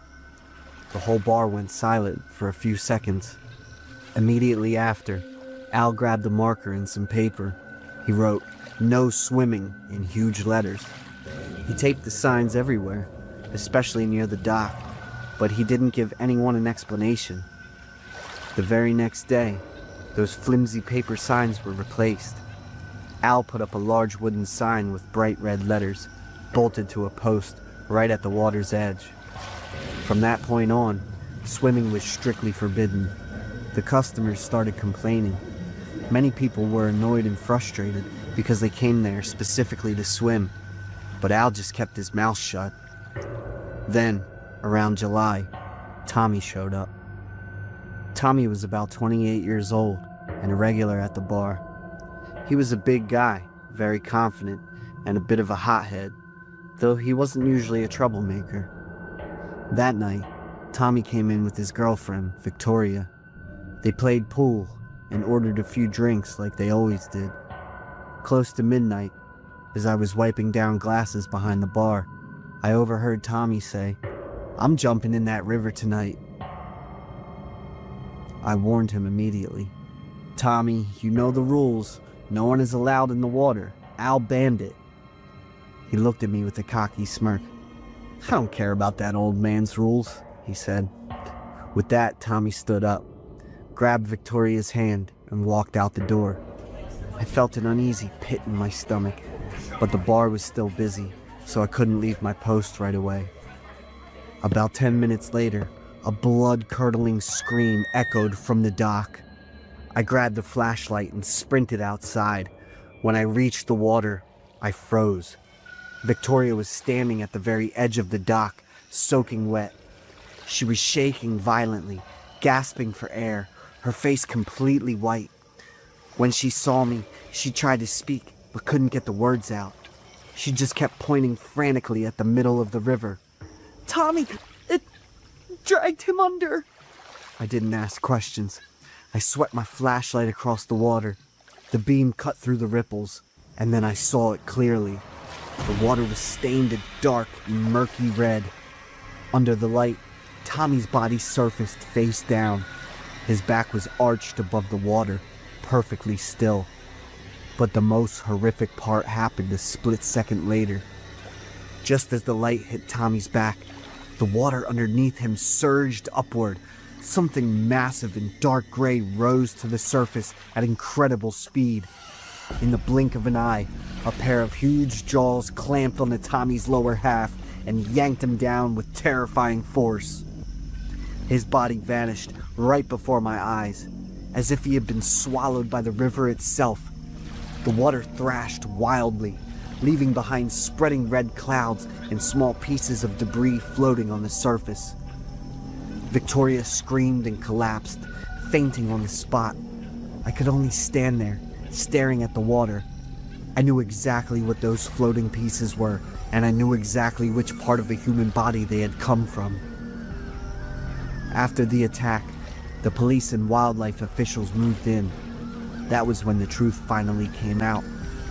On the day Al had banned swimming, he had seen a massive alligator under the dock with his own eyes. The beast was over 11 feet long and weighed at least 400 pounds. It moved through the water like a silent shadow. Al knew exactly how dangerous it was, but instead of telling the public, he chose to stay quiet. He was terrified that he would lose all his business if the news got out. That's why he only put up the no swimming signs. Everyone knew there were gators in the area, but they were usually small and shy. No one really worried about them. Over time, this one had grown into a monster without anyone noticing. According to the records, Tommy was the first person killed by an alligator in Texas in nearly 200 years. To most people, it was just a shocking news story that faded after a few weeks. But for me, it is a haunting memory that I can never erase. I quit working at Al's place and moved to a local bar far from the river. Now, any large body of water makes me shake and lose focus. This story is inspired by a real-life tragedy. Since the 1960s, a man named Al had a riverfront spot in Orange, Texas, where swimming was common. In June 2015, he spotted a massive predator and banned swimming. On July 3rd, 28-year-old Tommy Woodward ignored the warnings and jumped in despite his girlfriend's fears. He was attacked and dragged under by an 11-foot gator. He became the first fatal victim of an alligator attack in Texas in almost 2 centuries. This happened during the summer when I was 24 years old. Back then, Betty and I were still together. We traveled to Santa Fe, New Mexico to celebrate our anniversary. We didn't know that trip would be the beginning of the end for us. On the day it happened, we were walking around the Santa Fe Plaza in the historic Old Town. The area was packed with tourists, souvenir shops, and restaurants lined up side by side. After a while, Betty said her stomach was hurting and asked me to go buy some antacids. She told me she would wait right in front of the public restrooms nearby. I headed off, thinking I'd only be gone for a few minutes. But since I didn't know my way around the tourist district, it took me nearly 30 minutes to find a store and get back. When I returned to the spot, Betty was gone. At first, I wasn't too worried. I figured she might have stepped inside the restroom or was just browsing a shop close by. I waited for a few minutes and then called her. The phone rang, but nobody picked up. I called 4 more times with the same result, and that's when the panic started to set in. I walked circles around the plaza, checking every bench, every craft stall, and all the small side streets leading off the square. I kept calling her over and over, but Betty never answered and was nowhere to be found. I was officially terrified. Betty wasn't the type of person to just wander off without saying anything. Even if she were mad at me, she would have at least sent a text. Then, my phone vibrated. It was a very long iMessage from Betty's number. The content left me speechless. She said she was fed up with our relationship and wanted to end things immediately. She told me not to look for her because she had already taken a taxi and left the city. I was shocked, angry, and confused all at once. I couldn't understand how someone who just asked me to buy them medicine could suddenly break up with me in such an abrupt and nonsensical way. I tried calling her back, but the phone was turned off. I texted her asking for an explanation, but there was no reply. Frustrated and hurt, I wandered around the old town looking for a bar to clear my head. That's when I saw something strange in a secluded corner. 2 middle-aged women were dragging a young girl along the sidewalk. The girl looked completely out of it. Her eyes were glazed over, and her limbs were limp as if she had no strength left. To a stranger, it looked like 2 friends helping someone who had too much to drink, but my gut told me something was wrong because of how forced it looked. I stepped forward and asked if they needed help. Immediately, the 2 women jumped, let go of the girl, and muttered something about their friend being too drunk before disappearing into the crowd. Once the girl caught her breath, she told me a horrifying story. She had just stepped out of a restroom when 2 strange women approached her, pretended to be her friends, and started dragging her away. When she tried to cry out for help, they told bystanders she was just drunk. People just watched with pity or annoyance, and no one stepped in to help. Hearing that sent a chill down my spine. I immediately thought of Betty. The coincidence was too terrifying to ignore.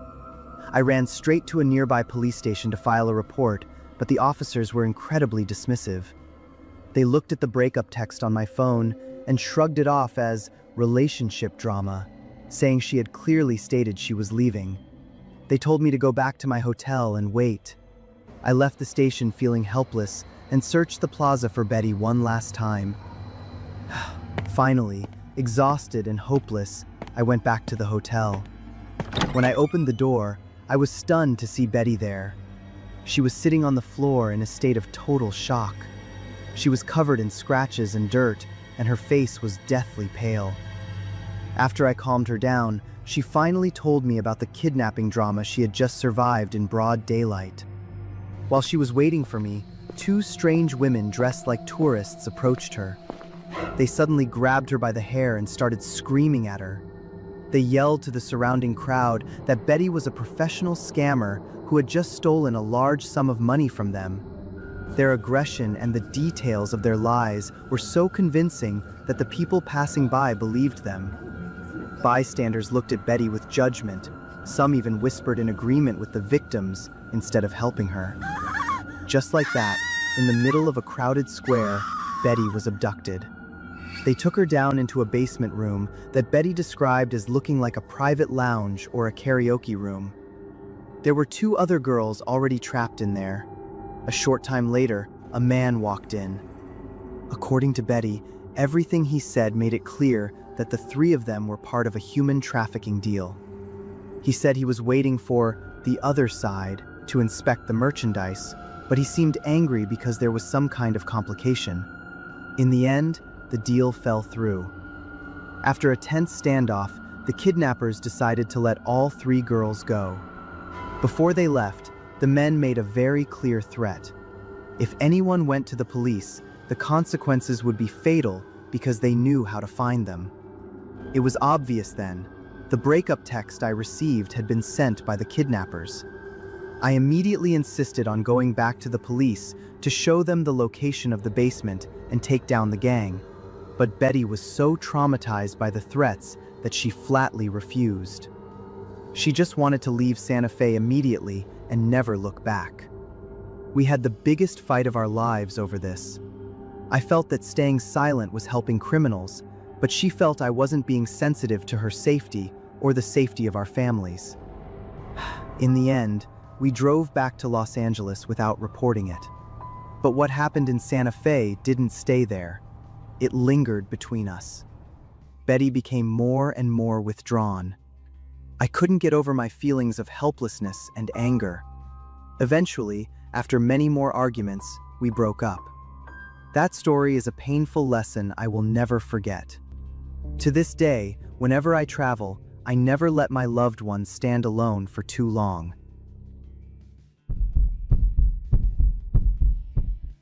My name is Emily. 2 years ago, I was 25 and living a stable life in a quiet suburb of Vermont. My life was pretty simple back then, working as an accountant. I used to dream about having a cozy home with a warm-hearted man to share the long winters with. That was the reason I downloaded Tinder and met Daniel. Daniel was 31 at the time and a third-generation manager for a well-known hotel chain. He had everything a woman could want: a solid career, good looks, and a very attentive way about him. Most importantly, just like me, he often talked about his desire to start a family. Because we seemed to want the same things, and he appeared so sincere, I said yes when he proposed after we had dated for over a year. Even then, deep down, I didn't truly feel like I loved him enough. We got engaged and moved in together. That's when the first cracks started to show. Daniel slowly became cold toward me. I even got the feeling that he was intentionally avoiding me. At the time, I told myself it was just work stress. I figured that having some friction when you first move in together was normal. I chose to trust him and tried even harder to change myself to fit into his life.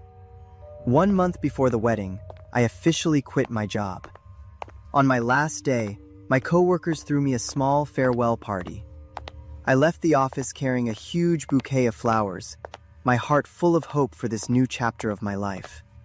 As I walked out of the office building, I was still feeling a little buzzed and happy from the party. Suddenly, I bumped into a woman walking toward me. Everything happened so fast. Before I could even look up to apologize, she lunged at me. I only caught a glimpse of the wild, crazed look in her eyes before I felt a sharp, agonizing pain pierce my stomach and my head. I collapsed. The sounds around me became distorted. All I could hear was a ringing in my ears, chaotic screaming, and people calling my name as my coworkers rushed to tackle the woman. In the delirium before I blacked out, I heard her voice screaming hysterically. You have to disappear. If you're gone, I finally get to be with him. I woke up in the hospital after 3 days in a coma and 2 life-saving surgeries. But the real death blow came from the police report. The fiancé I had trusted for 2 years had actually been leading a double life. The woman who attacked me was his 29-year-old mistress. They had been together long before I ever entered the picture. Daniel had fed her a sick delusion. He told her I was just a practical choice for his family's business image, but that she was his true love. As our wedding date got closer, her desperation turned into violence. She truly believed that if I no longer existed, Daniel would have no choice but to put her in my place. And just like that, I, an innocent person, became the victim of both my future husband and his mistress. My family was absolutely furious. The engagement was called off immediately. Daniel's family was forced to pay for all my medical bills and the cancellation fees for the wedding. But the audacity didn't stop there. The attacker's parents actually came to the hospital to ask for mediation. They made excuses, saying their daughter was also a victim of betrayal and that she had been driven insane by heartbreak. I refused. Being pitiful is not an excuse for attempted murder. When I stood my ground, they immediately flipped. They started spreading malicious rumors on social media, claiming I was the other woman who used dirty tricks to steal their daughter's boyfriend. The nasty rumors began to spread like wildfire. Fake accounts started making up scenarios where I was always the villain. The hateful comments and messages pushed me to my breaking point. I hired a lawyer, filed reports against the accounts defaming me, and spoke out publicly with the truth of my story. Justice was finally served. The woman was sentenced to prison for attempted murder. Daniel and his family paid the price with a ruined reputation, and their company took a massive hit because of the scandal.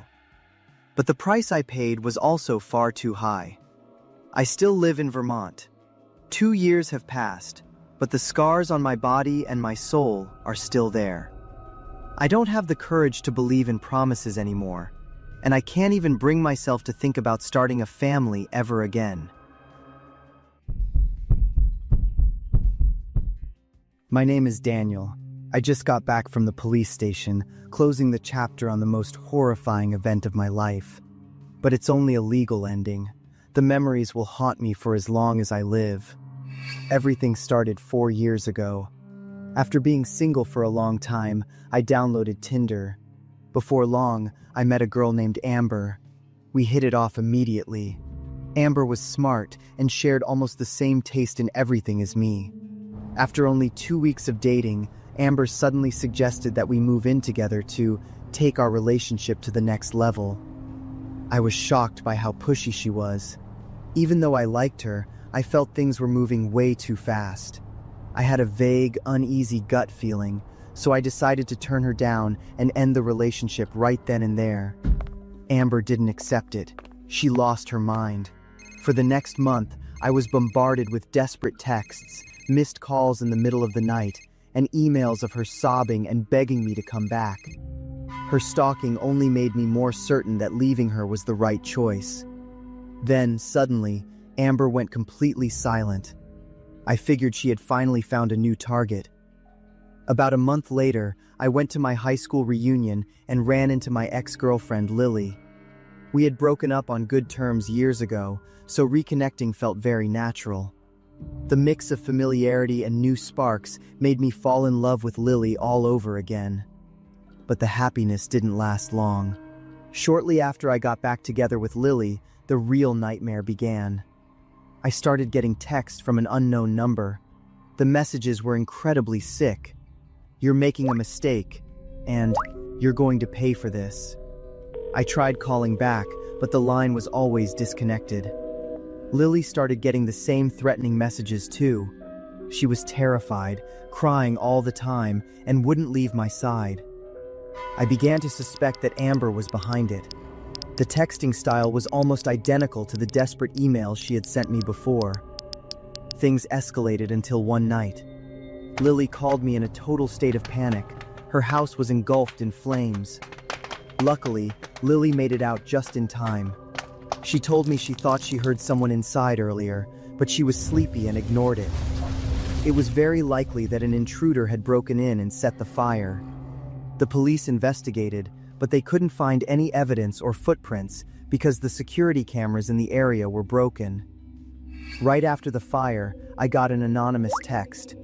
"I warned you." At that point, I completely broke down. I felt like a monster for dragging Lily into the crosshairs of a lunatic like Amber. To keep Lily safe, I made the painful decision to break up with her. When I told her we had to end it, Lily was silent and stared at me for a long time. Then, she simply nodded and agreed. No arguing, no begging. After I broke up with Lily, the harassment faded away and eventually stopped altogether. I heard Lily moved on with someone new and settled down. I believed Amber had finally gotten what she wanted and was leaving me alone. I had almost forgotten the whole thing until one morning when the police knocked on my door. They wanted me to help with an investigation into Amber's death. I was stunned to hear she had been dead for a long time. The next piece of information from the police was even more shocking. The killer was Lily. It turned out that after our first breakup years ago, Lily never actually let me go. She had been secretly stalking me for a long time. Seeing me date Amber was the spark that triggered Lily's hidden dark personality. That crazy woman had planned a way to get close to Amber and murdered her right after our very last date. Then, she took Amber's phone and used it to pretend Amber was still alive, sending those terrifying texts to me and even to herself. The house fire started to make sense too. The police couldn't prove it then, but looking back, I realized it was all a calculated plan by Lily to point all my suspicion toward Amber. The plan was so perfect that if Amber's mother hadn't been so persistent about reporting her daughter missing and noticing strange patterns in her daughter's texting style over the years, the truth might have stayed buried forever. Lily was arrested immediately. When I saw the photo of her in handcuffs in the newspaper, I shivered. I realized the woman I wanted to protect, the woman I thought was a victim, was actually a cold-blooded killer who lived with that secret for years just to own me. This story is inspired by a true case. The case of Carrie Farver began in 2012 when she vanished after dating a man named Dave Krupa for 2 weeks. Dave and his ex-girlfriend Shanna received thousands of threats from Carrie's accounts for years. Police originally thought Carrie just ran away, but later discovered Shanna killed Carrie out of jealousy and spent years impersonating the victim to manipulate Dave. Shanna was sentenced to life in prison in 2017, though Carrie's body was never found.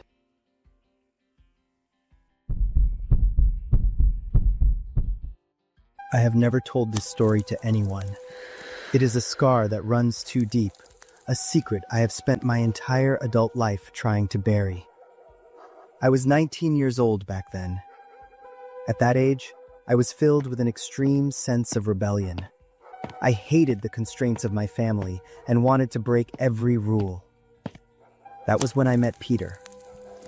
Peter wasn't like anyone I had ever known. He lived recklessly, freely, and intensely. With him, I felt like I could truly be myself without being judged or forced to change. So I ran away from home to be with him. We survived by shoplifting from convenience stores and small grocery marts. I learned street skills from Peter. He was also the one who introduced me to drugs. We leaned on each other, just drifting through life like ghosts. Disaster struck when Peter was caught during a theft. He was sentenced to 3 months in a local jail, while I was lucky enough to only be put on probation. During those 3 months, I lived alone, struggling through the agonizing pain of withdrawal and missing him like crazy. I had no idea that while he was locked up, Peter was forced to get completely clean. It was a requirement of the jail, and he was actually sober by the time his release date approached. The day Peter was released, I was so happy I felt like I was losing my mind. I had a gift ready to welcome him back, a $10 bag of heroin. The moment we met outside the jail gates, we threw our arms around each other in pure joy.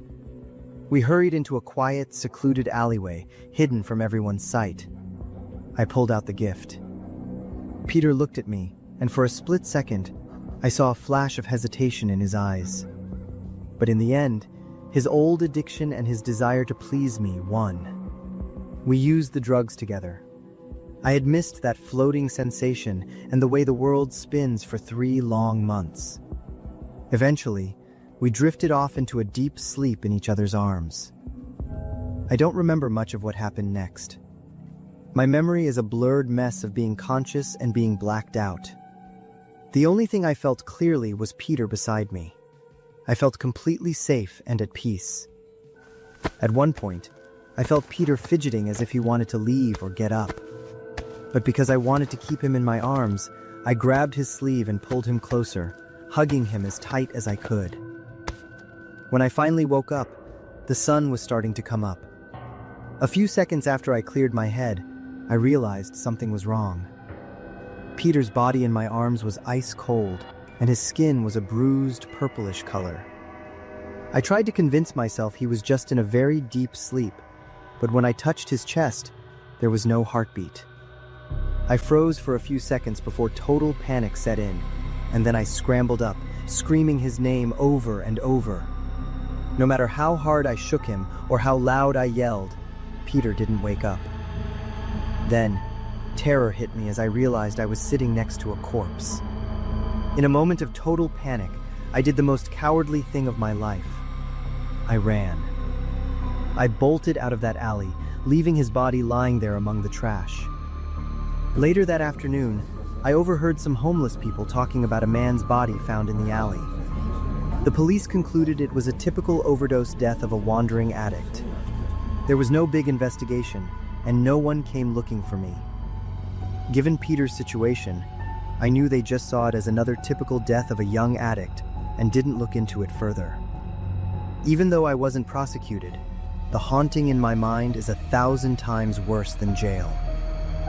I realized that when Peter was fidgeting that night, he wasn't trying to leave me. He was reaching out for help.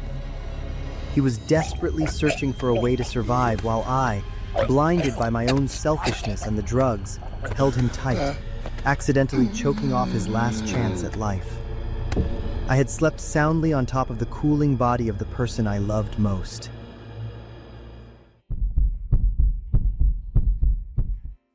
My name is Rachel. 15 years ago, after going through 2 unhappy marriages and having no children of my own, I adopted a baby boy named Joe. I was always so proud of him. I felt lucky to raise such a good kid. He was thoughtful, did well in school, and was remarkably handsome. Since I didn't have a partner, I had to work extra hard to provide for the 2 of us. I worked 2 jobs at the same time. I always tried to organize my life perfectly so I could still spend plenty of quality time with Joe. I used to think I understood him completely, but I was wrong. Because of his personality and his looks, Joe had a lot of girls interested in him by his sophomore year of high school. He was very open about his dating life and shared stories with me often. I was very easygoing about it and happy that he felt comfortable telling me everything. Eventually, Joe started asking to bring girls over to the house. Sometimes, these girls would ask to sleep over, claiming they were studying late or that their parents couldn't pick them up. I agreed to let them stay. Because of my second job, I usually got home late, so I didn't interfere much. I just reminded the kids to behave responsibly. However, after about a semester, I started to feel uneasy. The number of girls Joe brought home kept increasing. I realized I almost never saw the same girl a second time. At the time, I just assumed he was a typical teenager who caught feelings fast and lost interest even faster. One morning on my way to work, I happened to see a missing person flyer taped to a utility pole near a store. The face of the girl on the flyer made me stop in my tracks. She looked incredibly familiar. If I wasn't mistaken, she was one of Joe's former girlfriends. I planned to ask him about it when I got home, but I ended up forgetting. Over the next few days, more flyers appeared. All the girls were around Joe's age, and they were wearing the familiar uniforms of the high school he attended. I asked Joe about it. I was curious because he usually talked a lot about school, but he hadn't mentioned this at all. Joe just gave a cold smile and said he didn't like sharing sad news. He asked me to stop bringing it up. I thought a lot about his attitude and that specific comment. My mother's intuition told me something was very wrong, and I decided to keep a closer eye on my son. I secretly changed my work schedule. I started coming home 2 hours early from each job, making the excuse that I was tired and needed more rest. In reality, I was quietly observing Joe, and a mother's gut feeling is never wrong. Joe started going out late at night, claiming he was taking a walk or meeting a friend. He kept his phone with him at all times and changed his password constantly.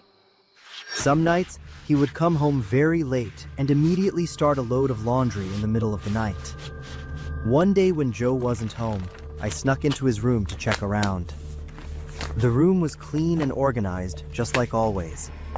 But while looking through his notebooks and papers, I found a stack of papers hidden deep under a pile of documents. When I pulled them out, I was horrified. They were all the missing person flyers for the high school girls who had disappeared over the past few months. On each flyer, there were handwritten notes. They were judgmental comments like, "Too noisy," "Can't keep a secret," or "Too demanding." The handwriting undeniably belonged to my son. What I read next in Joe's diary was truly nightmare-inducing. Entry 1. She was noisier than I thought. The screaming was so annoying. Entry 2. Getting better. Being more forceful is definitely the best method. Entry 3. Perfect. Keep doing it this way. All of these notes, combined with the strange behavior I had seen over the past few days, led me to one single terrifying conclusion. Joe was the killer. I stood there frozen for a long time. I asked myself if this was really the sweet boy I had raised for 15 years.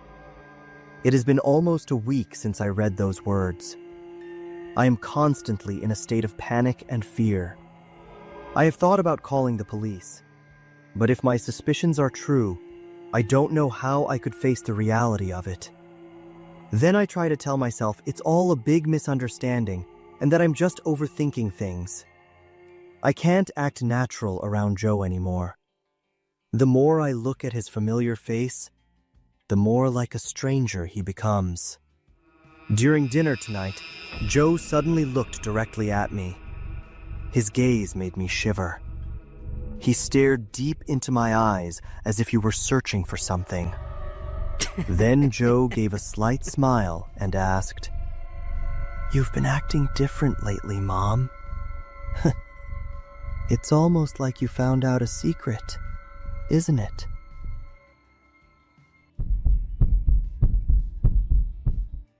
My name is Doyle. When I was 10 years old, I had a very strange hobby. I loved wandering through the woods to find animal bones and bring them home to keep as treasures. My family lived in a neighborhood right on the edge of the forest. Behind our neighbor's house, there was a trail that led deep into the old-growth woods. Every kid in the area was strictly forbidden from going back there, but because of my obsession, I always found a way to sneak past the rules. I usually slipped away when my parents weren't paying attention. Once I successfully escaped into the woods, I would jump for joy and start my search. I could spend hours, or even a whole afternoon, with my head down, eyes scanning the ground, and hands constantly digging through the dirt. One afternoon, I prepared to head into the forest as usual. From the moment I stepped past the tree line behind the neighbor's house, I had an uneasy feeling I couldn't explain. But it was a perfect opportunity because my parents were going to be home late. Plus, my collection was almost complete, so I decided to push forward.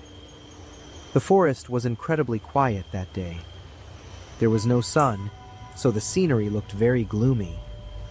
I thought about turning back, but then a small glint of light suddenly appeared between the trees. I was curious because I had never seen it before, and I subconsciously started to follow it. I went deep inside, deeper than I had ever gone before, until the light vanished. In front of me stood an old wooden cabin I had never seen. The roof was rotting, the windows were dark like empty eye sockets, and vines covered the walls. It looked exactly like a witch's house from the cartoons I used to watch. I felt a chill, but I was also excited, so I moved closer.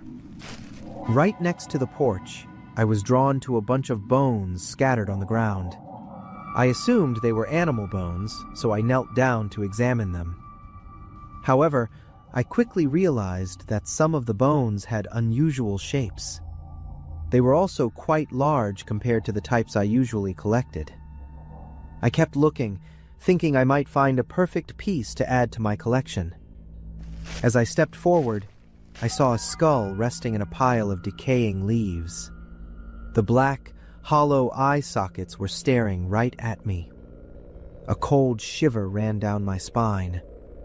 But for a kid with such a weird hobby, I was pretty brave. I leaned in even closer to get a look, using my hand to brush away some leaves so I could see it clearly. When the skull was fully exposed, I saw that the jaw didn't look like any animal I owned, like a dog or a fox. And then, my heart hammered so hard it felt like it would explode out of my chest when I realized it was a human skull. I screamed and ran for my life. I crashed through thorn bushes, not daring to look back. Just as I was about to make it out of the woods, I suddenly saw a man standing right in the middle of the trail. He was very tall and thin, wearing a heavy coat even though the weather wasn't cold at all. What terrified me the most was his unblinking stare and a subtle, knowing smirk. I stopped a few yards away from him. Suddenly, he tilted his head, looked at me, and asked in a very low voice, "Did you find any bones?" That question made me freeze for a few seconds. I was stunned that he knew what I had been doing. I didn't answer. I just closed my eyes and bolted past him, heading straight for home. When I saw my parents, I immediately burst into tears and told them everything. After I described the location of the cabin, my father's expression completely changed. For the first time, I heard my parents talk about something the adults in the neighborhood had always kept secret from the children. 5 years earlier, a boy my age had gone missing after walking into those woods alone. The police searched for nearly a year but found nothing. After the incident, the boy's parents were so heartbroken that they moved away. The case had remained a mystery ever since. The police immediately cordoned off the forest for almost a week. My parents absolutely refused to tell me what they found inside that cabin. But from that day on, the trail behind the neighbor's house was fenced off, and I was permanently banned from going near those woods again. Whenever I remember it, the fear returns. I don't want to confirm the truth. But what makes me wake up gasping in the middle of the night is the memory of that man on the trail. That unblinking stare and the question about the bones. Was he the killer? And if he was, why was he still there after all those years?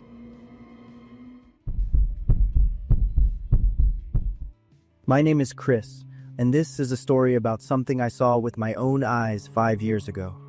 To this day, I still don't have the courage to open the photos I took that night. It was a solo camping trip over the weekend. I chose a remote forest located about a 2-hour drive from the nearest town. As I drove deeper into the woods, my cell phone signal disappeared completely. After setting up my tent by a creek, I grabbed my camera. I decided to hike deeper into the forest to catch some landscape shots at sunset. While following a strange, moss-covered trail, I suddenly spotted flickering lights in the distance. As I got closer, I discovered an old church sitting isolated in a large clearing. In front of the church, hundreds of people dressed in white were gathered in total silence around a tree. At first, I was just curious. I figured it was some kind of strange local religious ceremony, so I hid behind a large trunk to watch.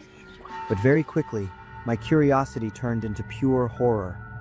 A thin man, with his hands and feet tightly bound, was kneeling at the base of the tree. A rope was looped around his neck and tossed over a high branch. 3 well-dressed men, who looked very different from the rest of the crowd, stepped forward. They began to pull the rope that hung over the branch. The man was instantly yanked upward, his feet dangling and kicking in midair. The surrounding crowd began to sing in unison. The man struggled violently and tried to scream for help, but the singing drowned him out. I felt like my legs were going to give out. I was all alone, and I knew I would be in grave danger if I confronted that many people. With no cell service, I couldn't call anyone for help. After only a few minutes, the man stopped moving completely. As soon as his limp body was lowered to the ground, the crowd began to cheer joyfully. as if they had just finished a sacred ritual. In total shock, I raised my camera and snapped a few photos for evidence. Then, I scrambled away in a daze. While trying to find my way back to camp, I accidentally circled around to the back of the church. I stumbled upon a field filled with wooden crosses packed tightly together. Many of the mounds of dirt were fresh and bright red, looking as if they had just been filled. At the edge of the field, I saw a child, about 10 years old, tied to a tree. I rushed over to untie the boy, but his reaction sent a chill down my spine. He wasn't scared, and he wasn't happy to see me. He looked at me with eyes that were completely hollow and soulless. When I urged him to run with me, he just shook his head. He spoke as calmly as if he were talking about a field trip. "I can't go yet. It's almost my turn. After the wedding day, we will all get to see God." I shuddered as I realized this child had been completely brainwashed. The wedding day ritual he mentioned was the horrific strangling I had just witnessed. As I tried to convince him one more time, a shout rang out behind me. Two tall men in dark coats emerged from the shadows. They pointed directly at me and screamed. I tried to pull the boy with me to run, but he broke free and refused to follow. I had no choice. I had to run to save my own life. It was a true fight for survival. I tore through thorn bushes, feeling the sharp branches rip into my skin. The number of men in black chasing me grew. In my panic, I slipped and tumbled down a small slope, hitting a rock hard. I could barely stand up. However, the slope hid me from view, and the forest was thick and dark. I lay perfectly still as the men ran right past me without noticing. I had accidentally found the perfect hiding spot. Once I was sure they were gone, I crawled out and ran toward the main road near town before dawn. I immediately took all my photos and my story to the local police station. I thought I had uncovered a mass kidnapping and murder site, and I expected a large-scale rescue mission. But their reaction was confusing. They glanced at the photos, exchanged a knowing look with each other, and simply said they would send someone to check it out. A few days later, I was told that the leader of the group had been arrested, but was quickly released due to insufficient evidence. I tried to explain about the strangled man and the tied-up child, but the police claimed it could have been a voluntary religious ritual. They said my photos weren't clear enough to prove anything. I was stunned and felt completely helpless against their ridiculous excuses and lazy investigation.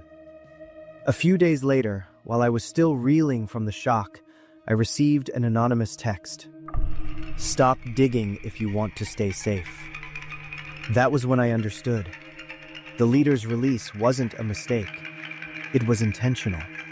It gave him time to go back and scrub the evidence now that I had exposed the location. Perhaps those well-dressed men pulling the rope had much deeper connections than just some forest cult. For the past 5 years, I have been haunted by that child's hollow eyes. I watched a crime happen right in front of me, but in the end, I couldn't save anyone. I might have even accidentally helped the killers cover their tracks. I still have those photos on an old hard drive, but I have never dared to look at them again. The story is inspired by a real-life case. The Shakahola cult, led by Paul Mackenzie, is considered one of Kenya's most horrific tragedies. Initially, Mackenzie lured hundreds of followers with staged miracle cures, then brainwashed them into believing the apocalypse was coming and that modern society was a tool of evil. He forced followers to sell all their possessions and move to an isolated 800-acre forest. There, Mackenzie ordered followers to starve to death to meet God, with children dying first. When many no longer wanted to die, he created a wedding day ritual where guards directly strangled or beat victims to death amidst the cheers of the crowd. By 2024, authorities had unearthed more than 450 bodies, many victims showing signs of organ harvesting. Mackenzie and dozens of accomplices are currently being prosecuted for murder, terrorism, and child torture.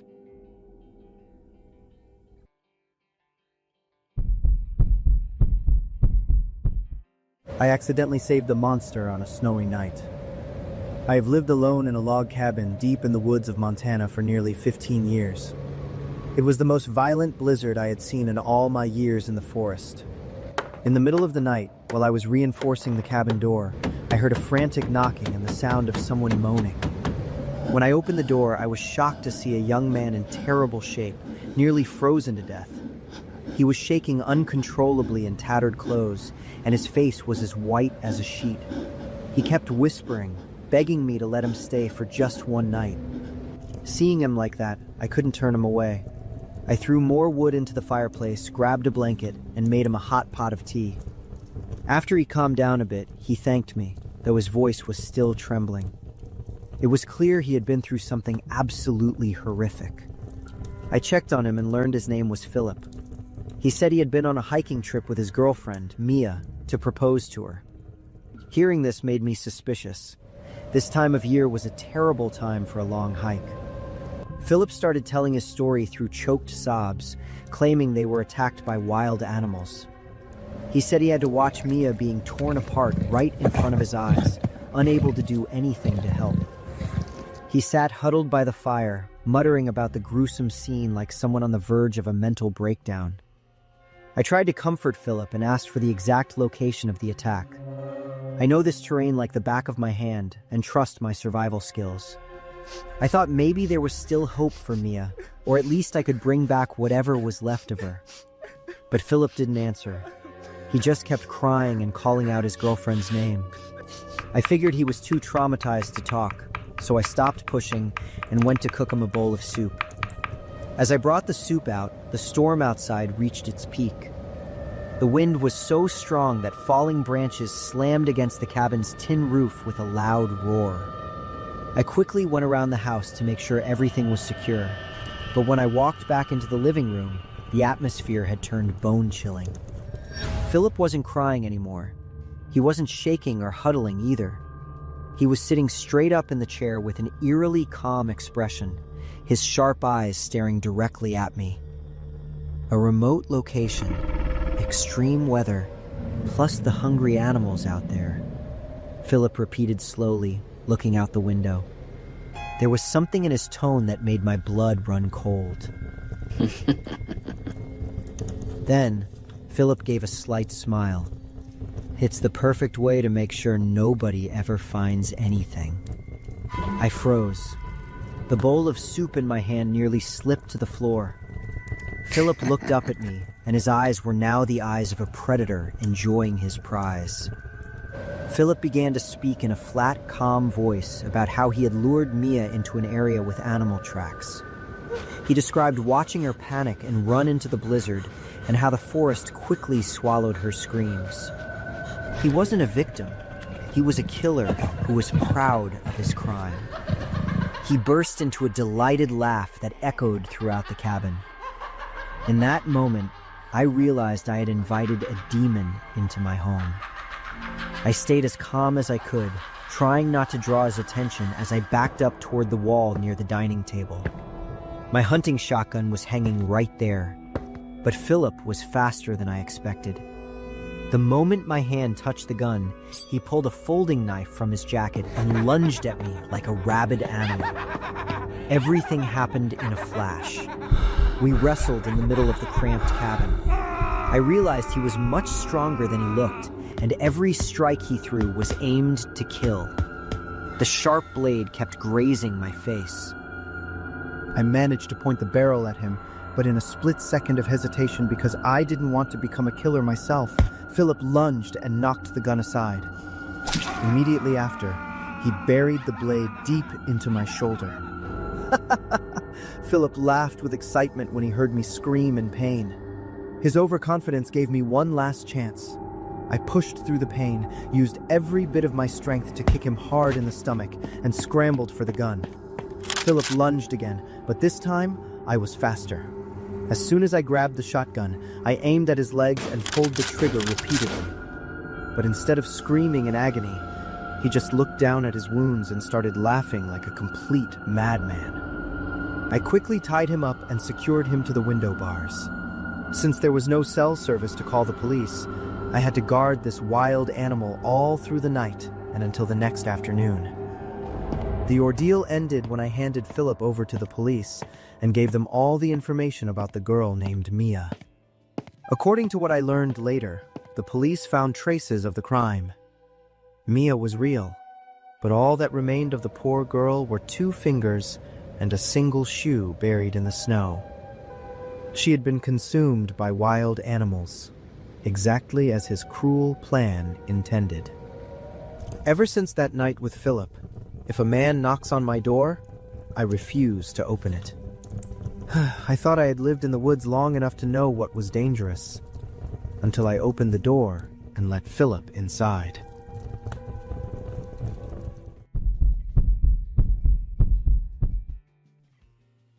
The scariest person isn't the one who goes crazy. It's the one who stays perfectly calm after destroying someone. My sister used to be a very gentle person before her boyfriend cheated on her 5 years ago. Since then, she became obsessed with a girl named Anna, the woman she blamed for ruining her relationship. After the breakup, my sister spiraled into a cycle of pure hatred. She constantly stalked Anna's social media, drove past her house for hours, and kept detailed notes on Anna's daily schedule and everyone she met. We shared a room back then. Some nights, I'd wake up at 2 or 3 o'clock in the morning and see her sitting in the dark, staring at Anna's photos. Even creepier, she used a photo of Anna and her ex-boyfriend as her computer wallpaper. I told my parents I was worried about her mental state. However, they just thought she was going through a rough patch after a breakup and didn't want to upset her further. But I knew better. I could always see something dark and distorted in the way she looked at things. Then one day, it all stopped. Anna moved to a distant state to start a new life. From that moment on, my sister became unusually calm. She stopped mentioning Anna's name, deleted all the photos, started doing yoga, and went to work every day like nothing had ever happened. My parents were relieved, thinking she had finally moved on. Last month, I agreed to stay at her apartment to watch her cat while she was away on a 2-day business trip. That night, while I was sleeping in her room, I noticed her pillow felt strange. It had a weird seam running right through the middle that was uncomfortable to lay on. It also felt unusually heavy and had something hard inside. Curious, I pulled out the stuffing and found a small notebook hidden deep inside the pillow. It definitely belonged to my sister. I recognized her handwriting immediately, but the content wasn't sad diary entries. Instead, it was dozens of pages of detailed notes on pharmacology. She had written about acute allergic reactions and cases of food-induced anaphylactic shock. There were even sections analyzing how certain substances could trigger a deadly reaction, but break down quickly in the body, making it easy for an autopsy to conclude the death was an accident or natural causes. Some pages noted the onset times, symptoms, and the probability of avoiding detection in blood tests. I was shocked because my sister works in PR. She has absolutely nothing to do with the medical field. I flipped to the very last page. There was nothing but a set of GPS coordinates written in red ink, followed by the words, "Since karma won't punish her, I'll do it myself." A feeling of dread washed over me. I immediately looked up those coordinates online. They led to a small town in the exact state where Anna had moved. When I searched for Anna's social media again, my heart sank. I discovered she had passed away a few months ago from a severe allergic reaction after eating shrimp. It was ruled a tragic accident. Anna's final post was a photo of her standing in front of a flower shop. She was smiling happily with her new boyfriend. I panicked and told my parents everything. I showed them the evidence and the terrifying coincidences, but they just went cold on me. My parents screamed at me, calling me delusional and a bad sibling for trying to frame my sister. My dad was even furious that I had violated her privacy. To make matters worse, my mother accidentally let it slip to my sister right after. When my sister returned from her trip, I rushed to her apartment to confront her. As soon as I reached the door, the smell of burnt paper hit my nose.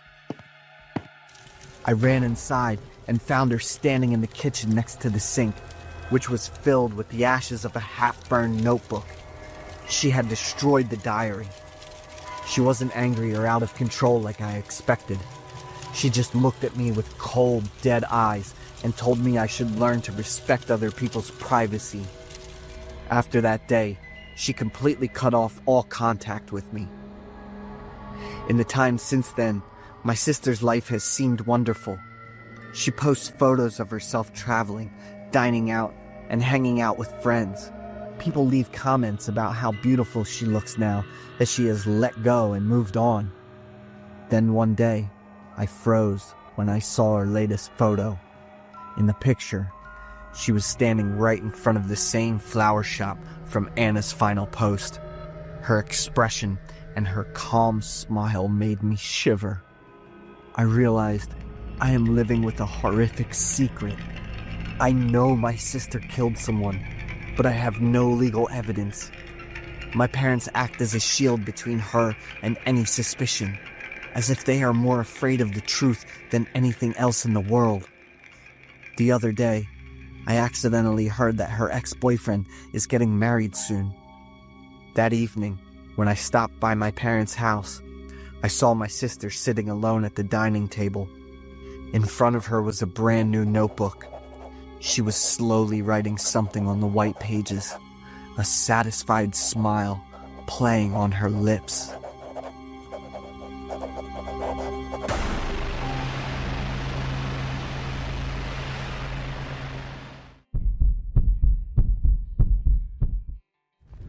I have never dared to tell this story to anyone.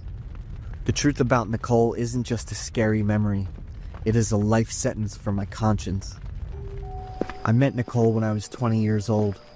She was beautiful, charming, and came from a very wealthy family. Even though she had many admirers, she turned them all down. We quickly started a relationship, and I felt like the luckiest guy in the world. I thought I would be the one worrying about protecting my girlfriend from other guys, but the reality was the exact opposite. I couldn't have imagined how jealous Nicole would be, especially since there was no one else in my life. At first, I thought her jealousy and her need to be with me every second was just because she loved me too much. But before long, Nicole started showing signs that made me feel very uneasy. During one of our dates, I accidentally bumped into a waitress at a restaurant. Nicole looked annoyed immediately. Then when she saw me apologize to the waitress, she completely lost her mind. She screamed at the waitress to stop. Then she suddenly smashed a glass, cut her own hand, and forced the woman to kneel down and apologize to me.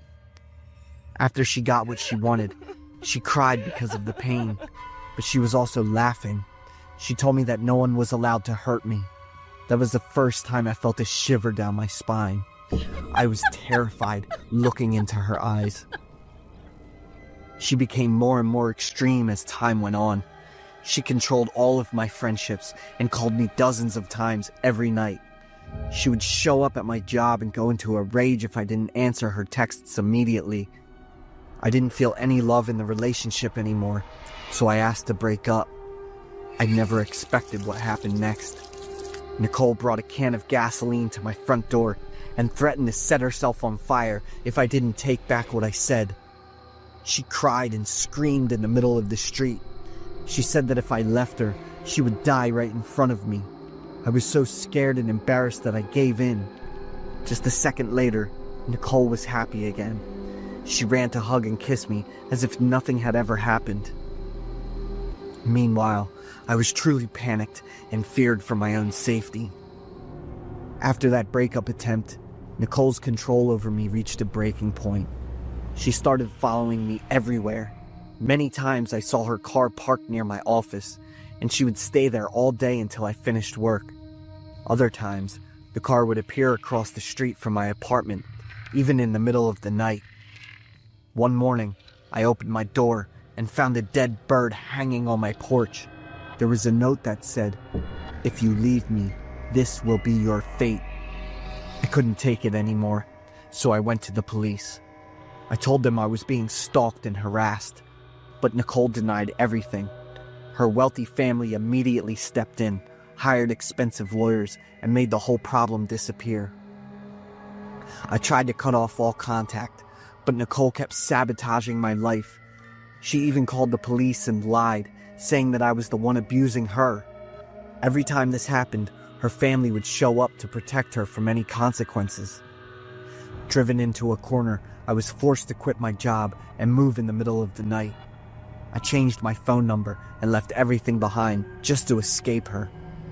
But just as I was settling into my new life, I felt like I fell into an abyss again. I saw Nicole standing in the parking lot near my new home.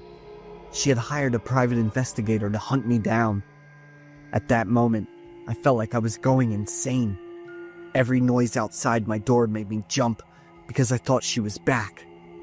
I realized that if I kept running or giving in, Nicole would never let me go. I decided to face her directly. I hoped that if I was cold and blunt, she would get bored and leave me alone. I sent her a text demanding that she stop and emphasizing that we were over. Less than an hour later, Nicole showed up at my door with a can of gasoline. She started crying and threatening me again, but this time I wasn't afraid. I coldly told her the truth about her crazy personality, her sick control, and her twisted version of love. I told her clearly that I hadn't loved her for a long time and told her to stop ruining my life. While I was speaking, Nicole frantically poured gasoline all over her body. "I'm sick of your threats. Just stop and leave me alone," I said. Nicole went silent. She looked at me with a hollow, soulless stare that I will never forget. And then, without any warning, she flicked a lighter. The fire exploded across her gasoline-soaked body. I stood frozen for the first few seconds because I couldn't believe my eyes. She actually did it. Her screams of agony ripped through the air and snapped me out of my shock. I rushed toward her, taking off my jacket and trying everything to put out the flames, but it was completely useless. The smell of smoke, the sound of skin blistering, and Nicole's screams have never left my head. Nicole suffered burns over her entire body and died that same night. I went through a long, stressful legal battle with her wealthy family, but I had plenty of evidence to prove how she had destroyed my life with her madness.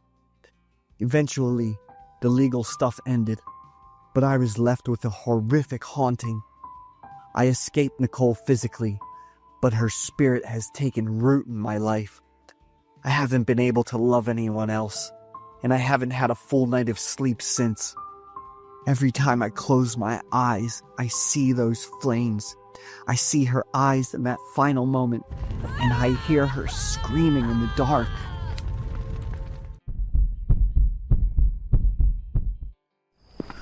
My husband and I had just gotten married, and we recently moved into a new apartment on the outskirts of town. One day, I left work early because I felt exhausted and miserable due to my period. I just wanted to lie down and rest. As soon as I walked through the door, I caught a faint, sharp chemical scent in the air. I walked around the house to check things out, but I didn't see anything unusual. I tucked myself in, figuring it was just the smell of fresh paint or some leftover cleaning supplies from the recent renovations. I grabbed a quick snack and headed to bed for an early night. While I was drifting in and out of sleep, a terrifying sensation took over. My throat felt like an invisible hand was squeezing it shut. My chest began to burn, and my lungs felt like they were on fire, making it impossible to breathe in any oxygen. A prickly feeling spread across my skin, quickly turning into an intense itch and a searing heat, as if someone had poured boiling water over me. I wanted to scream for help, but my throat was so swollen that I couldn't make a sound. My heart raced uncontrollably before I finally lost consciousness and everything went black. When I woke up, I was in a hospital bed. My husband told me I had been in a deep coma for nearly 17 hours. My entire body felt heavy and every muscle ached. When I reached up to touch my face, I was horrified to find that it was so swollen and distorted that I wouldn't have recognized myself in a mirror. The doctor confirmed that I had suffered a massive bout of anaphylactic shock from a severe allergic reaction. He told me that if I had arrived just a few minutes later, I would have died. I have a life-threatening peanut allergy, and my husband is the only person who knows. He usually checks my food very carefully, so I immediately suspected he might have made a mistake this time. But then I thought about it. If I had eaten peanuts, the reaction would have happened instantly. Instead, this flare-up happened hours later, right after I lay down in bed. I told my husband to check the security cameras in our bedroom. When we watched the footage, I was stunned. My mother-in-law had shown up while we were both at work. She was wearing a face mask and was bundled up like an intruder, using her own spare key to sneak inside. She pulled back the sheets on our bed. Then, she pulled out a bag of fine powder and carefully sprinkled it all over the mattress. Finally, she smoothed the sheets back down to make it look like nothing had happened. I realized that powder was the cause. I had been breathing it in for hours while I slept, leading to the severe reaction. I was furious, but I had to stay calm because I was still in so much pain. I demanded that my husband call his mother to confront her right then and there from the hospital. My mother-in-law answered immediately and sounded completely calm. She casually admitted to entering the apartment, claiming she just wanted to help us clean. She insisted the powder was just cornstarch for moisture because she thought the mattress smelled musty. She denied using peanuts and even scolded me for overthinking things. Even though she saw how sick I was, she didn't offer a single word of sympathy. Seeing her cold attitude made me burst into tears as I remembered all the mistreatment I had endured from her. From the very beginning of my relationship with my husband, she always made it clear she didn't like me. She constantly judged my clothes and my cooking, and she dropped hints that I wasn't good enough for her son. Even at our wedding, she went out of her way to embarrass me in front of our relatives with sarcastic comments. I thought moving into our own place would get me away from her control. I never imagined her hatred for me was so deep that she would try to hurt me like this. I couldn't take it anymore, especially since my life had been in danger. I wanted to call the police, but my husband immediately shot the idea down. He claimed his mother just made a mistake. He even demanded that I apologize for doubting her kindness. In that moment, I realized the man I loved, the one I was willing to sacrifice everything for, would never stand up for me. He was a total mama's boy. I asked for a divorce right there in the hospital room and kicked him out. I reached out to my aunt, who was a lawyer, to handle the case.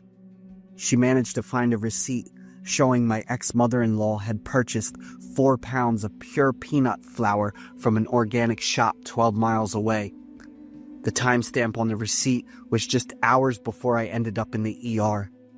With clear evidence of attempted murder, she was sentenced to prison and ordered to undergo psychiatric treatment. However, she only served a little over a year before being granted early parole. On the day she was released, she sent a message through her lawyer saying she wanted to meet me in person to apologize. I found it pathetic and refused immediately. I have zero respect for her and never want to see her face again. Now, I've moved to a different state far away, changed all my contact information, and started a new life. But I still can't let go of the trauma. I live in constant fear that one day she will find me and try to finish what she started.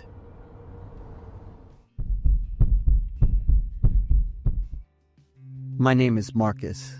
After the terrifying event I'm about to tell you, I often joke with my wife about why our son looks exactly like her and nothing like me.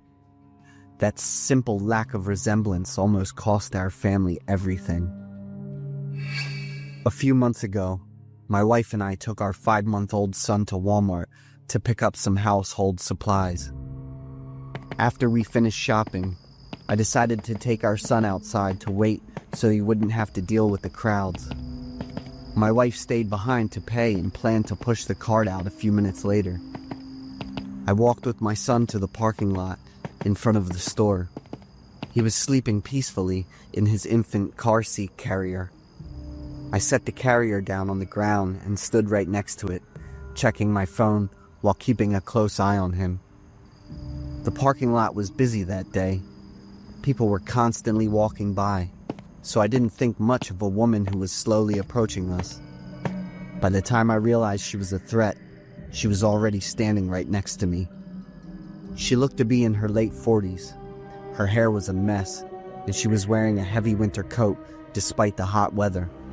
Her eyes were bloodshot, and she kept staring intensely at the baby carrier. At first, she just stood there smiling at my son. I figured she was just someone who liked babies, so I didn't pay her much attention. But a second later, she suddenly lunged forward, grabbed the handle of the carrier, and tried to jerk it away. I was shocked. I dropped my phone and grabbed the carrier to hold it back, shouting at her to ask what she was doing. Suddenly, the woman started screaming at the top of her lungs. She pointed right at me and yelled that I was a kidnapper. "Help me! Kidnapper! He's trying to steal my baby!" Before I could even process what was happening, she pulled out a canister of pepper spray and sprayed it directly into my face. The burning pain was instant. I collapsed onto the concrete, barely able to open my eyes. I shouted a few curses at her, but I refused to let go of the handle. We struggled violently, and I could hear my son starting to scream. Hearing his cries triggered my fatherly instincts. I refused to loosen my grip. I pulled with all my might, eventually pulling the carrier onto my lap to shield him. The crazy woman kept screaming for help, telling everyone I was trying to rob her of her child. A crowd quickly gathered, drawn by her screams. Then, the most ridiculous thing happened. The crowd didn't attack her. They attacked me. A man rushed over and punched me hard in the face. I heard a loud crack and felt a sharp, agonizing pain in my nose. Other people grabbed my arms and pinned me down against the pavement. I tried to scream through the pain. "Please, listen to me. I'm his father. She's the kidnapper." The women in the crowd swarmed around her, comforting her and helping her pick up the carrier as if she had just performed a heroic rescue.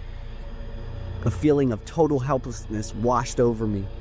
I lay there, pinned to the ground, watching my son being carried away by a stranger while I could do absolutely nothing.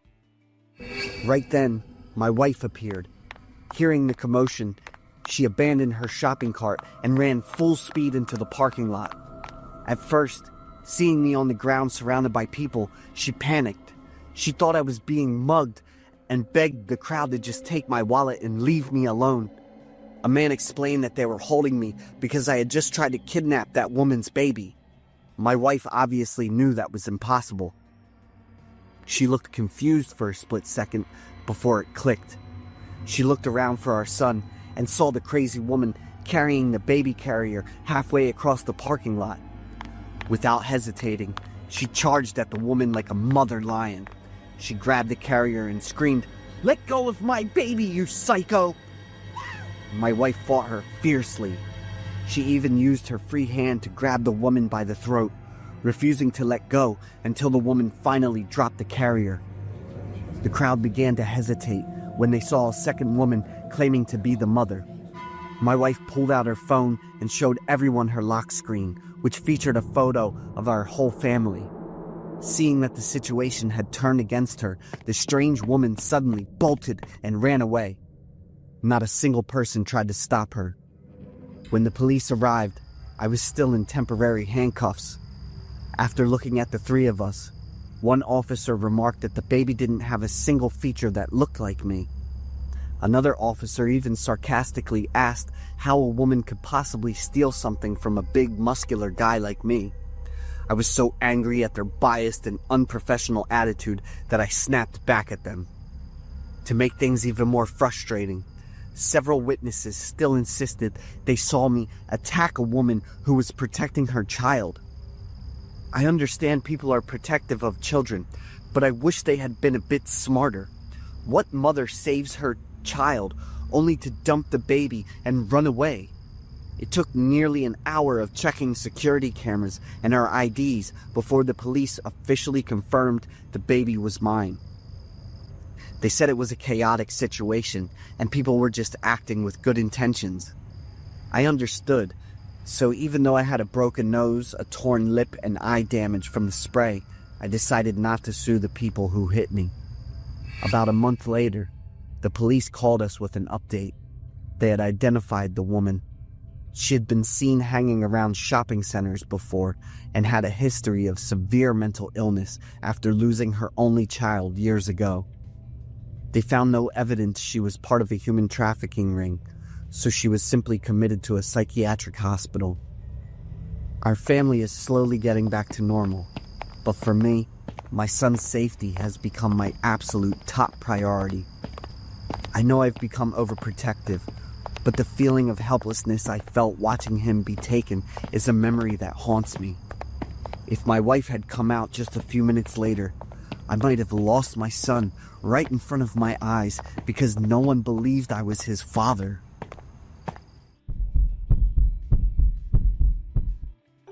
My name is Pamela. When I was 8 years old, my family moved to a remote rural area right after school let out for summer break. At first, I wasn't happy about the move at all. But our new house had a massive backyard, and to my 8-year-old eyes, it looked just like a fairy tale forest. Slowly, I began to love the place. My parents were usually busy with their work, so I spent most of my time freely exploring my own little kingdom. During one of my adventures near the edge of the yard, I discovered an old chain-link fence covered in thick vines. Standing there, I could see a small dirt path on the other side. That was where I happened to meet a girl around my age named Alida. I had been feeling pretty lonely since the move because I didn't have any friends nearby, so meeting Alida felt like a radio finally hitting the right frequency. We became best friends fast, even though we could only see each other through the holes in the metal fence. We talked about everything under the sun and shared our favorite toys. I would slide small toys through the gaps for her to play with, and Alida would give me small packets of chocolate. It was the best chocolate I had ever tasted in my life. I met Alida in secret every day while my parents were busy. I never told them about her.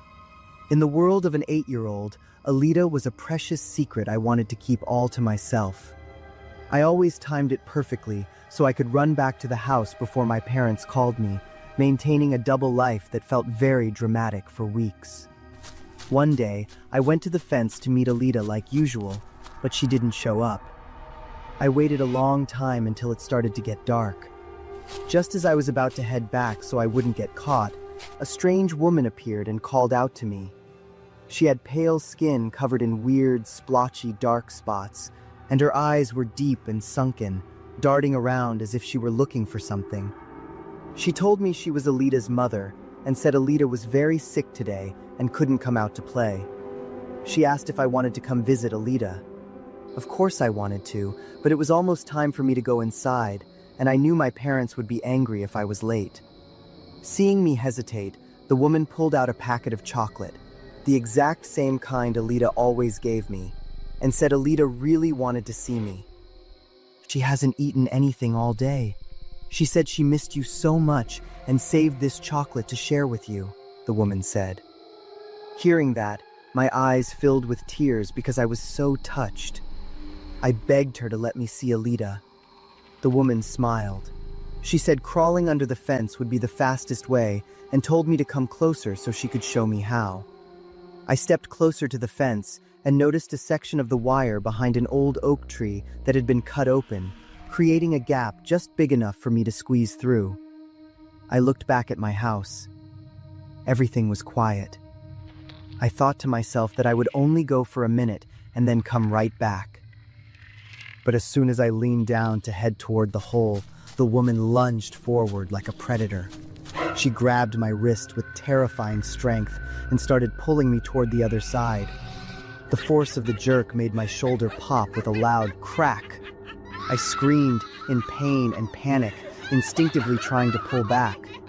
But the woman only squeezed harder, dragging me toward her. Her sharp fingernails dug into my skin as I struggled to break free. I couldn't fight her off. She kept pulling until I was almost all the way through the fence. Suddenly, I heard my dad's voice roar, demanding she let me go. A second later, he appeared out of nowhere, lunging forward and kicking the woman right through the fence. The force knocked her back, and my dad yanked me behind him, standing there like a solid wall. The woman scrambled to her feet and immediately bolted into the dark woods. My dad tried to tear through the broken fence to chase her, but she had already vanished. My mom arrived a moment later. I was so terrified I could only wrap my arms around her and sob. My dad called the police right away, but they couldn't find any information about the woman or a little girl named Alita. I was so scared and didn't understand what had just happened. I just couldn't stop crying. For years after that, I lived under the strict protection of my parents. The fence was reinforced, and my fairy tale garden became a forbidden zone. Alita never appeared again. Now that I'm an adult, I truly understand the horrific dark hole I almost fell into. If my dad hadn't shown up at that exact second, I probably would have been dragged over that fence, taken somewhere, and never seen again. As for Alita, my memories of her have faded. I can't clearly remember her face anymore, and I'm not even sure if she was ever real. Or, even worse, maybe Alita was once a child just like me, one who wasn't lucky enough to be rescued in time and never made it back.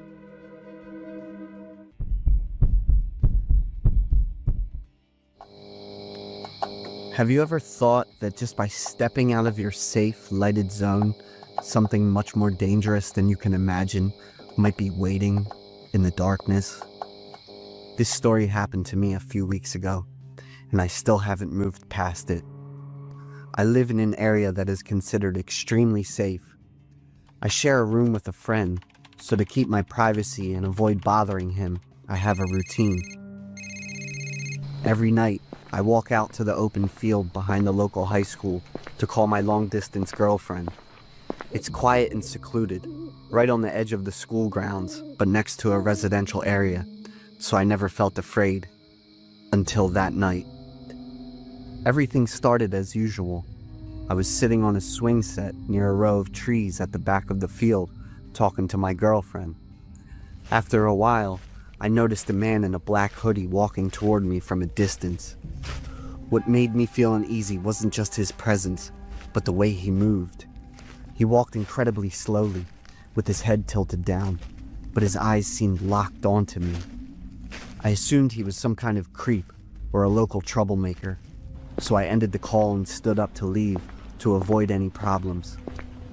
As soon as I had walked only a few paces away, the man stepped forward and sat down on the exact same swing I had just left seconds before. I told myself he was probably just an eccentric night walker. I kept heading toward the school exit, but when I was about 20 yards away, I froze. I heard a strange noise behind me, like something heavy being dragged across the ground. Out of curiosity, I turned my head to look back. Under the dim glow of a distant streetlight, I realized there were at least 2 other men standing in the shadows. My curiosity took over. I ran to a large tree at the edge of the lot and hid behind it to watch. They were completely silent. Not a single word was exchanged. One man crouched down close to the ground and then stood up very slowly, while the other stood perfectly still, as if he were standing guard. Between them, something was lying long on the ground, but it was too far away for me to see what it was. Every now and then, they would both go completely motionless for several seconds, creating an eerie, frozen scene. After watching for a bit, the bizarre atmosphere gave me the chills. As I backed away to make a quiet escape, my foot accidentally stepped on a dry branch. The snap echoed loudly through the silence. Immediately, both figures turned their heads at the same time, staring directly at my position. I froze for a second.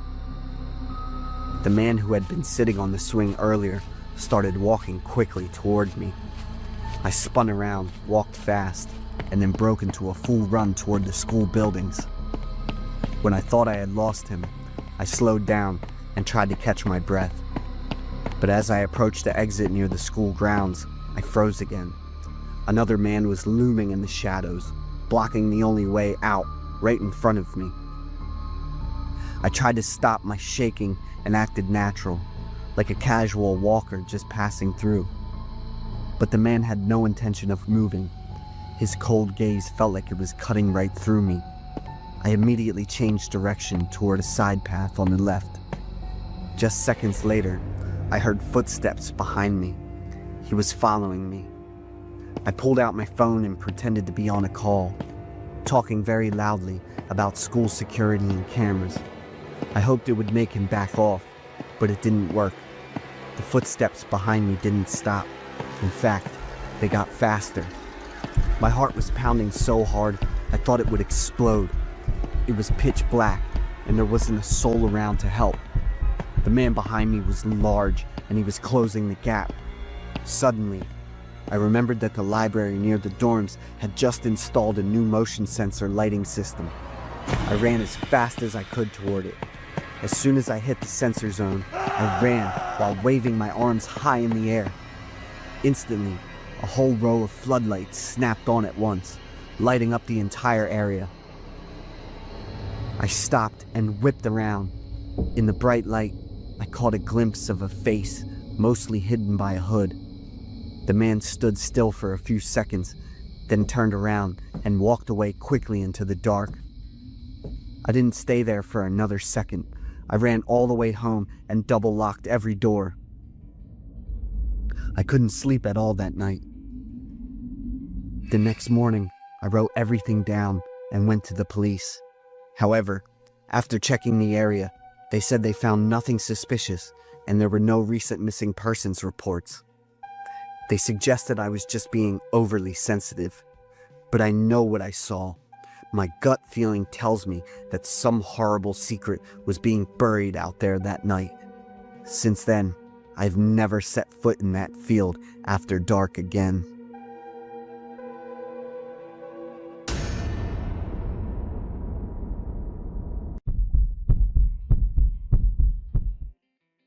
My name is Liam, and Ryan was my best friend growing up in Colorado. We were inseparable, but our lives followed very different tracks. Ryan was the disciplined one. He got straight A's and worked harder than anyone I knew. Yet life always seemed like an uphill battle for him. I wasn't a total slacker, but I lived on a whim and followed my gut. Somehow, I always ended up with a streak of unexplainable good luck.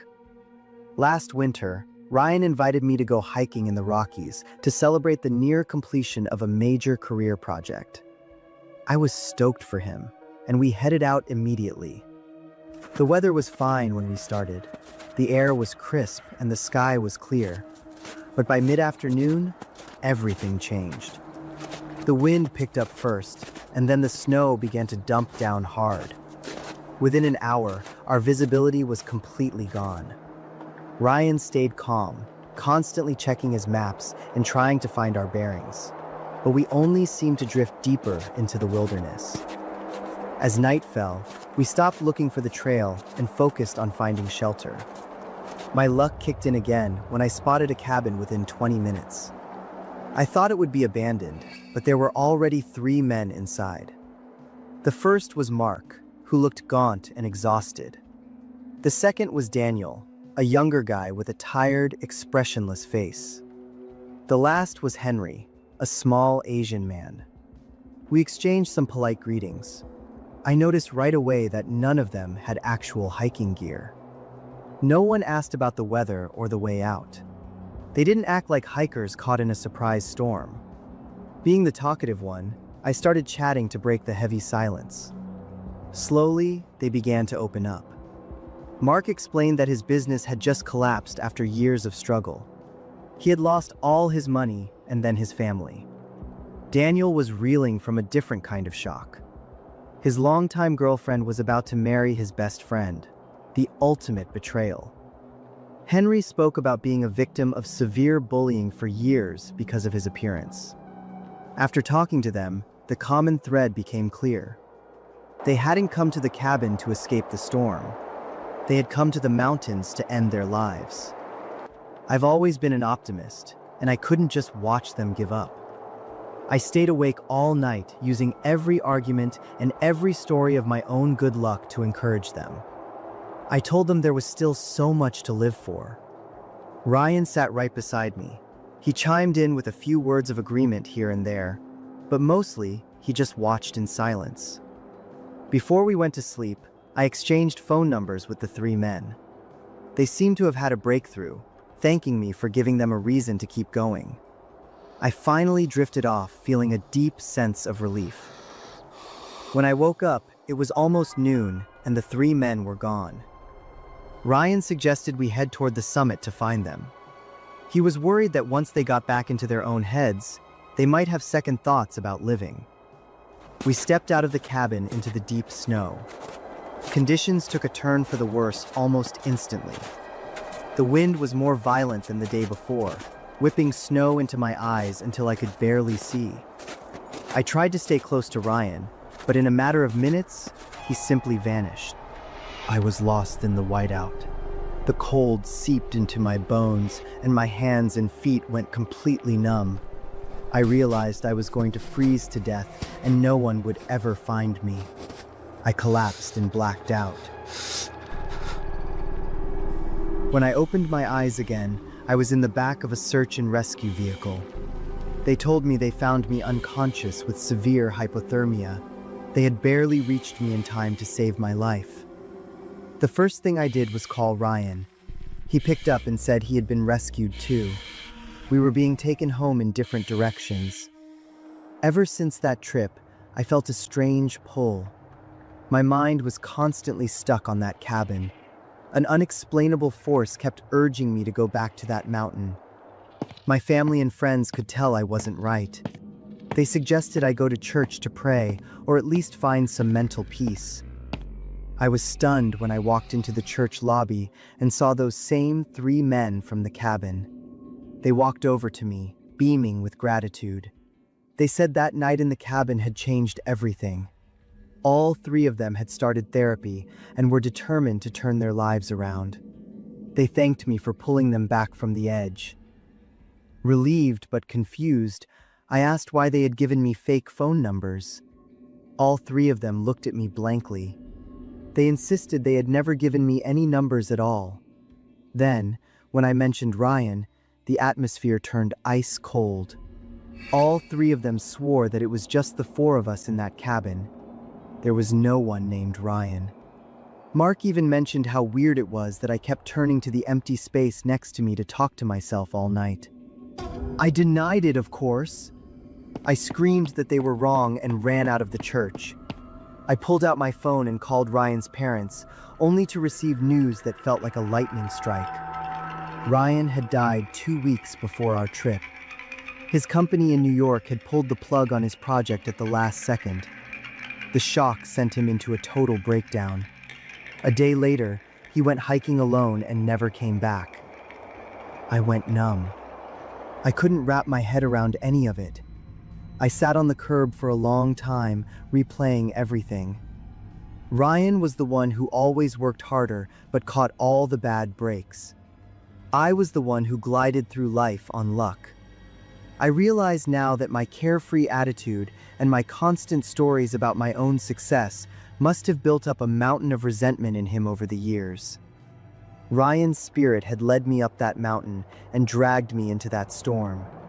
He hadn't pushed me to find those three desperate men to save them. He wanted me to be swallowed up by their darkness. My death would have looked like a perfect accident. I've been living in fear for months now. As I write this, I can perfectly recall Ryan's voice and his eyes from that night.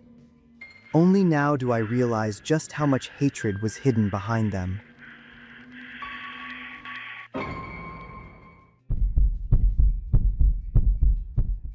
The call that changed everything and the scary mystery that came after my wife passed away. I'm Dylan, and it felt like my life ended 2 years ago. I used to think about the craziest, darkest stuff, but luckily I didn't go through with it. Maybe God was looking out for me. Back then I was working as an electrician, making pretty good and steady money, but I was busy with work all day long. My wife was a stay-at-home mom, and we had an 18-year-old daughter, Stella, who was studying accounting. I got a call from Stella's school while I was at work. Hello, Mr. Brown. I'm Stella's advisor. Yes, hello, ma'am. I just called Vera a few minutes ago to talk about Stella's grades, sir. But there's one thing I think's more important. I heard some kind of fight or argument while your wife's phone was still on. I heard some yelling and then a voice saying it was Vera kept talking to me. But I don't think it was your wife. I called the police. Sorry, I just remembered to call you now. I had saved my daughter's advisor's number, so I was sure the call wasn't a scam. Feeling anxious and unsure, I immediately called home, but neither my wife nor my daughter picked up, even though the phone was still ringing. I quickly asked the manager if I could leave work early, and then my phone suddenly rang. I was hoping it'd be my wife or daughter calling back to say everything was okay, but it was the police. Hey, Mr. Brown, we're the local cops, and we're outside your house. We need you to come home right away. I knew something was up, so I kept praying all the way home. I hoped that when I got home, my wife and daughter would be there to greet me like usual. But that time, it didn't happen. In front of my house, there were 2 police cars and an ambulance with almost a dozen police and medical staff. My daughter Stella was on the ground crying. I ran over to hug my daughter, and Stella cried even harder. Dad, help Mom. The intruder. There was so much blood on the floor. Please. Stella couldn't hold it together, and I'd never seen her so scared before. I held her tight while I talked with the police about what was going on. We got a call from your daughter's teacher saying there was a big fight in the family. When we got here, we saw your wife lying on the floor with a lot of blood. As soon as I heard that, I rushed into the house, but the policeman stopped me. Just stay calm. We've given your wife first aid and need to keep the scene clear. I broke down in tears when I found out what was happening. The police kept asking Stella about everything she'd seen. Someone broke the window. They had a knife and... Stella couldn't keep going, just sobbing and shaking. I hugged her tight. Seeing that Stella was getting worse, the police quickly took her to the hospital.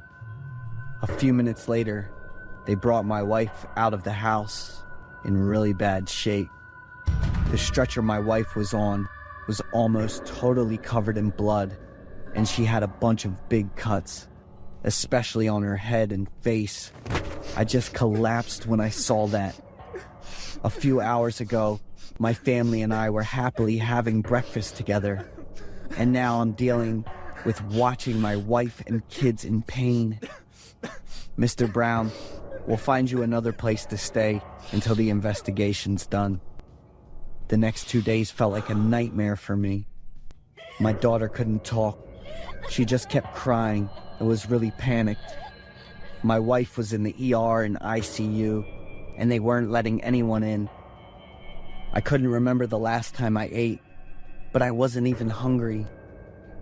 By the morning of the 3rd day, the police called me to the station to talk about the investigation. Mr. Brown, we're sorry to let you know this. Your wife passed away a few minutes ago. It felt like my heart was being crushed. I had this sharp pain in my chest, and it was super hard to breathe. Second, it looks like your daughter might have killed your wife. I instantly broke down in tears. My life felt like it was falling apart. The police brought out a bunch of evidence from the investigation. First, they talked about the relationship between my wife and daughter. They'd been having a major conflict for the past few months. The day it all went down was when my wife got a call from the school saying Stella had been suspended for almost 2 months because of a bunch of scandals. My wife couldn't handle the phone call and immediately started grilling Stella. Stella, the daughter I always expected and trusted, had been living a wild lifestyle. A bunch of times, my wife would sneak off to the police station to bail Stella out whenever she got into trouble or fights. And it was my daughter who, during all the conflict and drama, grabbed a knife from the kitchen and... Stella, realizing how serious things were, made up a fake scene by smashing the glass door and messing up the living room. I cried and broke down a lot. If I should have paid more attention to my family, maybe this heartbreaking stuff wouldn't have happened. On the day of the trial, I watched my daughter get sentenced and taken away. I can't even put into words how I felt at that moment. She was an adult and had to own up to what she did. For the next year, I looked really skinny. I looked like I was 70, even though I was only 55. Now my life's settled down. I'm back to work, involved in a bunch of volunteer projects, and hanging out with more friends my age. On March 3rd, 2024, around noon, a teacher from the Student Affairs Office at Mount Union University in Ohio called a student's parents to let them know their 19-year-old daughter got suspended because she'd failed a bunch of classes. The teacher then heard a heated argument and a lot of shouting. The call dropped, and after a few callbacks, someone finally picked up and said they were the student's parent. Seeing something weird, the teacher called the police to check things out, and a horrifying story that ended tragically for a family came to light.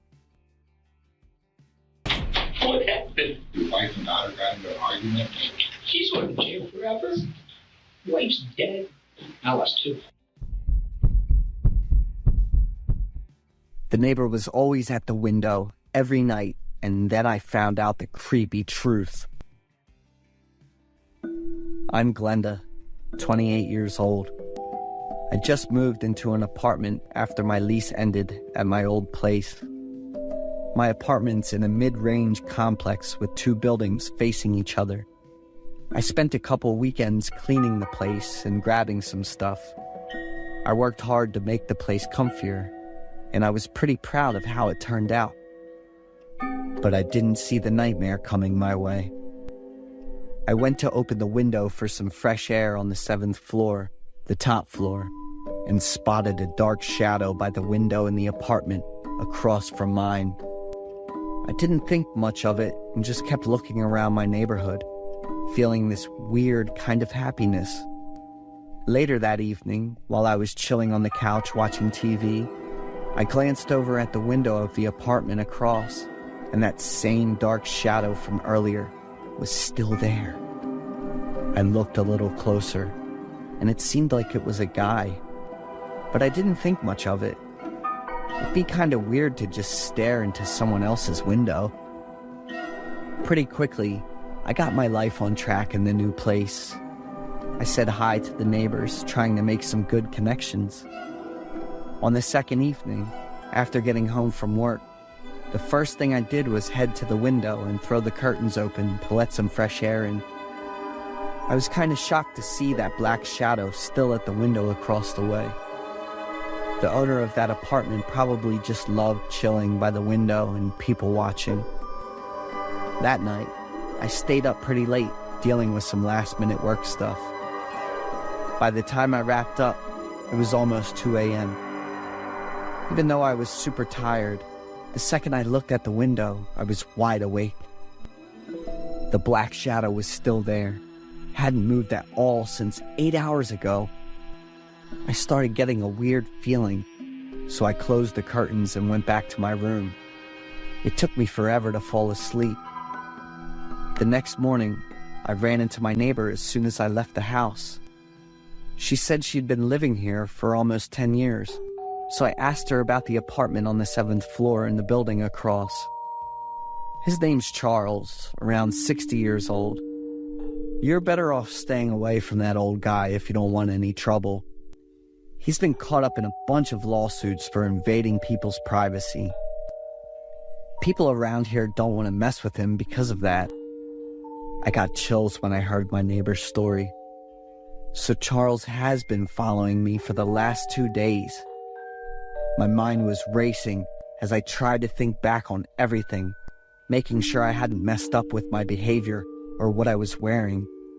I felt like a lost soul all day, couldn't focus on anything. I was just stoked to find a new place, but now I had to live in fear and be super careful because of my neighbor's weird and creepy reputation. I've never opened any of the curtains in my apartment, not even for a sec.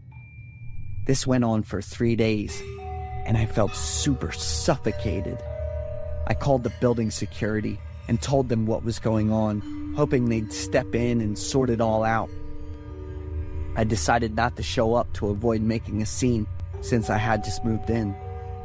About 2 days after I talked to building security, feeling a bit more at ease, I finally opened the curtains again.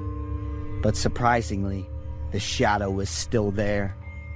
I quickly called security again, and they said they couldn't get in touch with Mr. Charles. He might have gone to his son's for a few days. This isn't the first time we couldn't reach him. Are you guys serious? He's still at the window, staring at my apartment. We'll check it out and sort this ASAP. I stopped paying attention to what the security guard was saying. Remembering the binoculars my dad gave me back in high school, I started digging through the unpacked boxes to find them. I yanked the curtains all the way open and threw the window open, then grabbed the binoculars to check out the apartment across the street. At first, my head was spinning, so I put down the binoculars and started having a hard time breathing. Shakily, I lifted the binoculars to double check what I saw, and that was the worst decision I ever made. The window of the apartment across the street had a man's body standing there with his head pressed against the glass. His body had patches of skin hanging down, and his eye sockets were dark and deep, with his mouth wide open like he was totally freaking out. I let out a huge scream, and the sound of terror echoed from the top floor, shattering the quiet vibe of the place. I rushed out of the house, banging on all the neighbors' doors, begging them to call the cops ASAP. The body was Mr. Charles, who had died about a week ago from a stroke. He had a pretty bad reputation, according to the neighbor, so nobody really cared that he hadn't showed up in days. Mr. Charles had a son living in the next city, and when he heard about his dad's death, he looked totally shocked and devastated. He played it off by saying they weren't really that close, which is why he hadn't checked in on Mr. Charles for days. I moved out of that apartment right away and crashed at a hotel for a few days before finding a new place. Even now, 8 years after that crazy incident, I still wonder, why was Mr. Charles standing against the window when he died? Did his stroke really hit him out of nowhere? Or was there something else going on?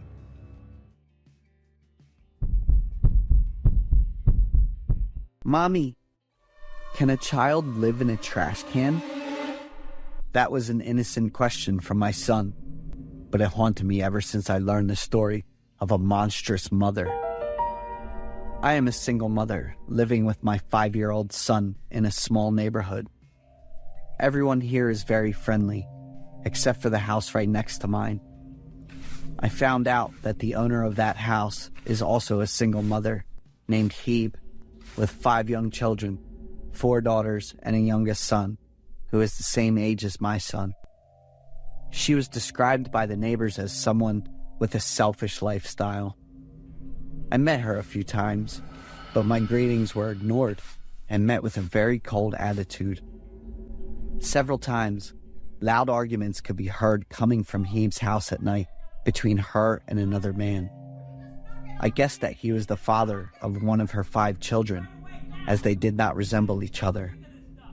One day, I was busy preparing dinner in the kitchen and left my son to play alone in the living room.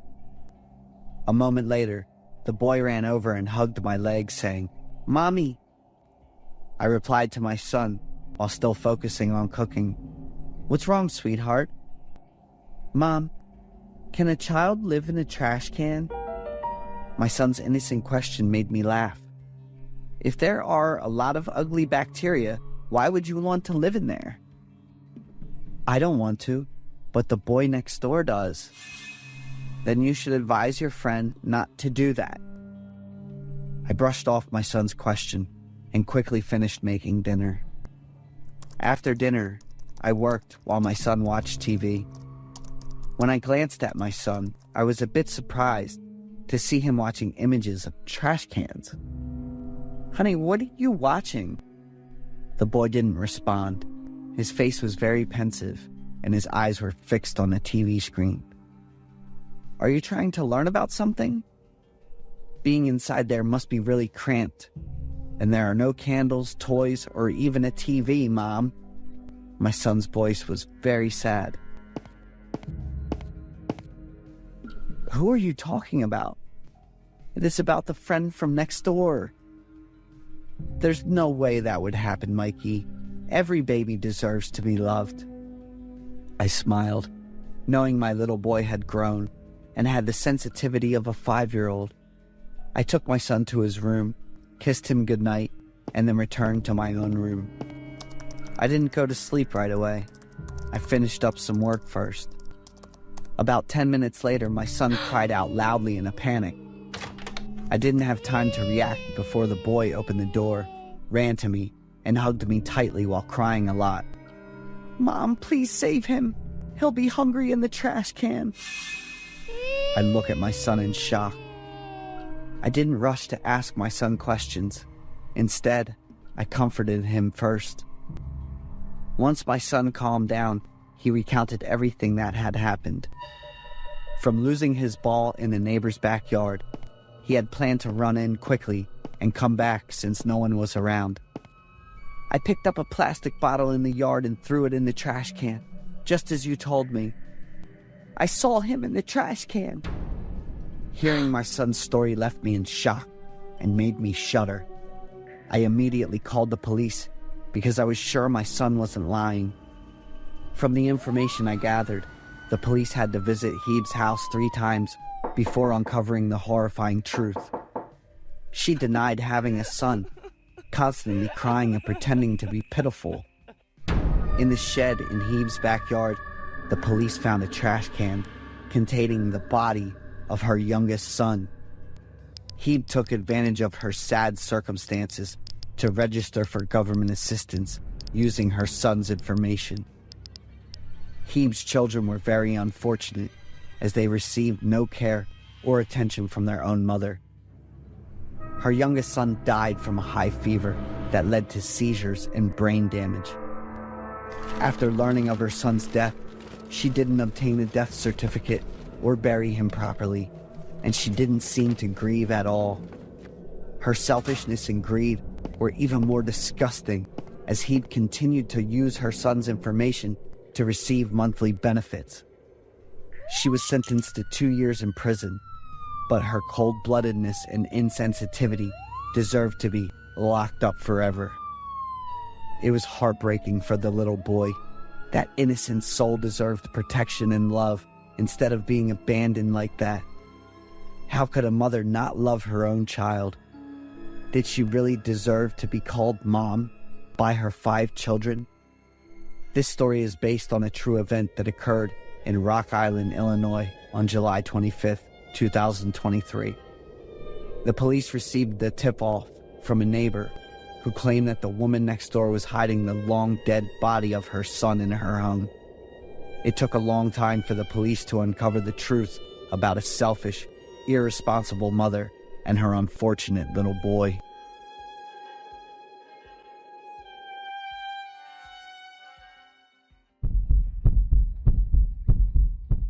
It seems I bought a painting that is haunted. I returned home late at night. My girlfriend was very upset because I didn't give her a heads up. "I'm sorry, Emily. I had something important to do. Look at this," I said excitedly while tearing off the wrapping from the item I had just brought home. "Did you really buy it? The painting you showed me last night, right?" "Yes. Isn't it awesome?" "No, Joseph. It's weird. That's exactly what makes it so special, my love." I happily hung the newly purchased painting above the sofa, right in the center of the living room. My girlfriend didn't seem to care anymore and went into the kitchen. Suddenly, our pet dog barked loudly. "What's going on, buddy?" I said as I petted Max. It looked at the painting on the wall with anger, wariness, and fear, continuously growling as if to warn us. I laughed out loud. "Come on, buddy, it's just a painting." I gave Max a little scratch and then walked over to the dining table that my girlfriend had set. "See? I'm not the only one who finds your painting creepy, right? I bought it because the seller said it's a haunted painting. Interesting, right?" My girlfriend changed the subject, and everything went on normally until it was time to go to bed. The loud and frantic barking of Max echoed through the house. I quickly ran to the living room, putting my finger to my lips to signal Max to be quiet since it was nearly midnight. Max kept staring at the painting on the wall with an unprecedented, fierce gaze. "Max, it's just a painting. You'll get used to it soon enough." To be honest, I was also quite startled by the painting at this late hour. Dogs always have a keen sense for human emotions. The gloomy, anguished faces in the painting were highlighted by the image of a boy in panic, running away from those faces. Perhaps those images made Max feel uncomfortable. Despite my reassurances, Max remained wary, not taking his eyes off that painting for even a second. I tugged at Max's collar, intending to take him back to the bedroom, but his determination and his size of over 80 pounds made me feel helpless. I returned to the bedroom, leaving the door slightly ajar in case Max changed his mind. I hugged her for comfort, and soon both of us fell into a deep sleep. I wasn't sure how long I had been asleep when I was suddenly awakened by Emily's loud scream. I sprang up like a spring and dashed into the living room, just as my girlfriend was running toward me from the opposite direction. She hugged me tightly and fell to her knees, and I quickly supported her. "There's an intruder. He's in the living room." My girlfriend's voice came out as if she was struggling for air. I immediately turned on all the lights in the house, gripping a pair of scissors tightly in my hand as I went to check around. All the doors in the house were still closed, showing no signs of tampering. The furniture was intact and in its proper place. Especially Max. If there was an intruder, he definitely wouldn't let him go easily. Max was still sitting, intently staring at the painting on the wall. "Joseph, do you feel like there's something strange about that painting?" I looked at Emily in surprise, then turned my gaze back to the painting. The faces of those people were dripping with streams of red tears. I slowly approached with suspicion and fear, reaching out to touch the painting. The long red streaks were still wet. I brought my hand to my nose and realized it was paint, not blood. My body felt much lighter, and I reassured my girlfriend. She wouldn't accept it and demanded that I get rid of the painting immediately. To keep the peace in the house, I reluctantly agreed. The events that occurred just a few hours after hanging that painting left me feeling bewildered. I picked up the phone to call the person who sold me the painting, even though it was 3 a.m. He refused my request for a refund. As I said, it's haunted. Now it's yours. If you want to get rid of it, the only way is to sell it to someone else. I ended the conversation feeling helpless. Emily didn't say a word. She rushed over, took down the painting, and slammed it onto the ground, shattering the glass frame. Not stopping there, she tore the painting into many pieces. I couldn't stop her in time and chose to accept it. I gathered everything into a black trash bag and placed it in front of the house for the trash collection service to pick up the next morning. Emily was still upset, so I decided to give her some space to calm down. I went back to sleep at 4 a.m. and woke up at 8 a.m. Not seeing Emily at home, she must have left for work early. When I went to work, the bag containing the painting had indeed been picked up. All day long, I didn't receive any messages from Emily.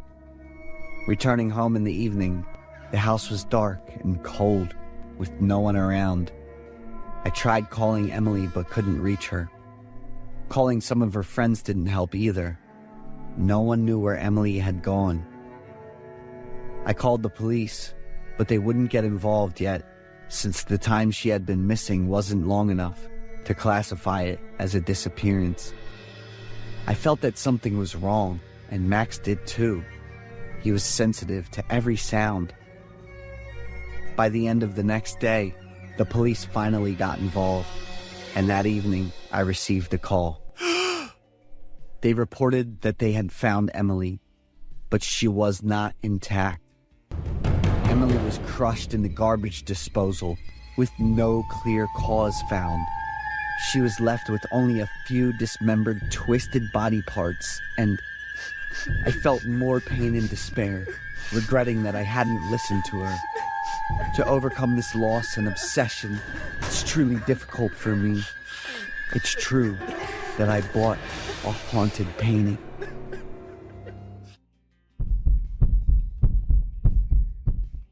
My twin sister and I have a terrifying secret.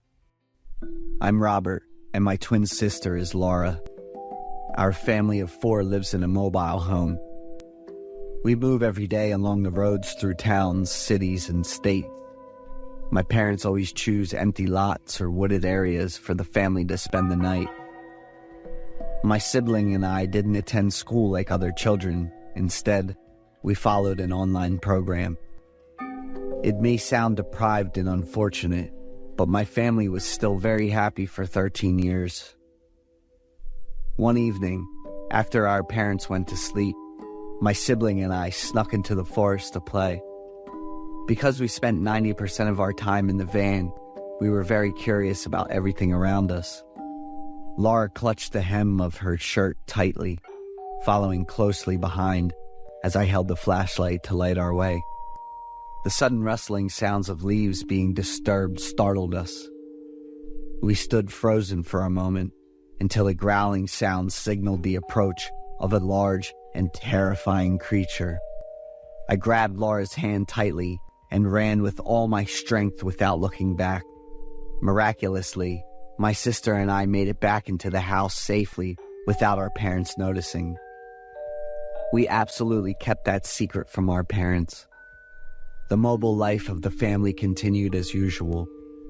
One day, I told my parents during dinner that I wanted to settle down somewhere. I want to go to school, have more friends, and sleep on a big bed in my own room. My parents looked at me silent for a long time. Do you still remember what happened when the two of you were just 4 years old? Mom asked gently. We don't want that to happen again. We won't be able to live if we lose you two. When my twin sister and I were 4 years old, while the family stopped to play at a park, We almost got kidnapped by a man. Since that incident, our parents have been more vigilant about us, and rules were established for us. Laura didn't say anything, although I knew she also shared the same desire as I did. I remained silent, although I was not satisfied or comfortable. Several months passed with our mobile life until my sibling and I were about to celebrate our 15th birthday. That day, my parents parked the car in an empty lot and instructed my sibling and me to stay put in the car until they returned. Laura tidied up the car to decorate for the birthday, while I lounged on the bed with my gaming console. A moment later, Laura called me urgently. "Robert, come here quickly." Laura was sitting next to an old box with some papers in her hands. The box was something my dad used to prop up the driver's seat every day, and I thought the papers were just some kind of advertisements. But Laura handed them to me with a very serious expression. That was our birth certificate, but our parents' names were Owen Taylor and Anna Taylor, while our current parents are Maria and Louis. There were also a few old newspapers. June 13th, 2000. A case of 2 missing twin children under 6 months old received significant attention.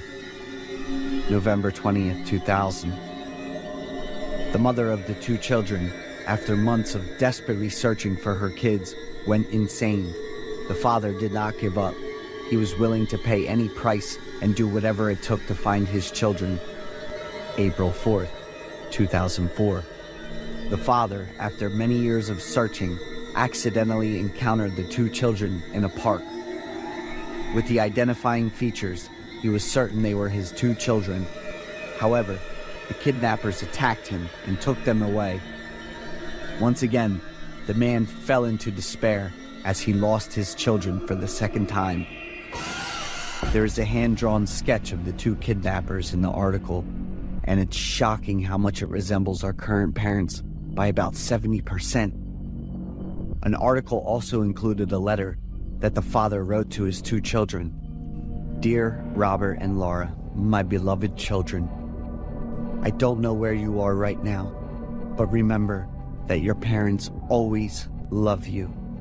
I will try to find you and bring you back, so please stay healthy." I looked at Laura. Her eyes were red and her body trembled from shock.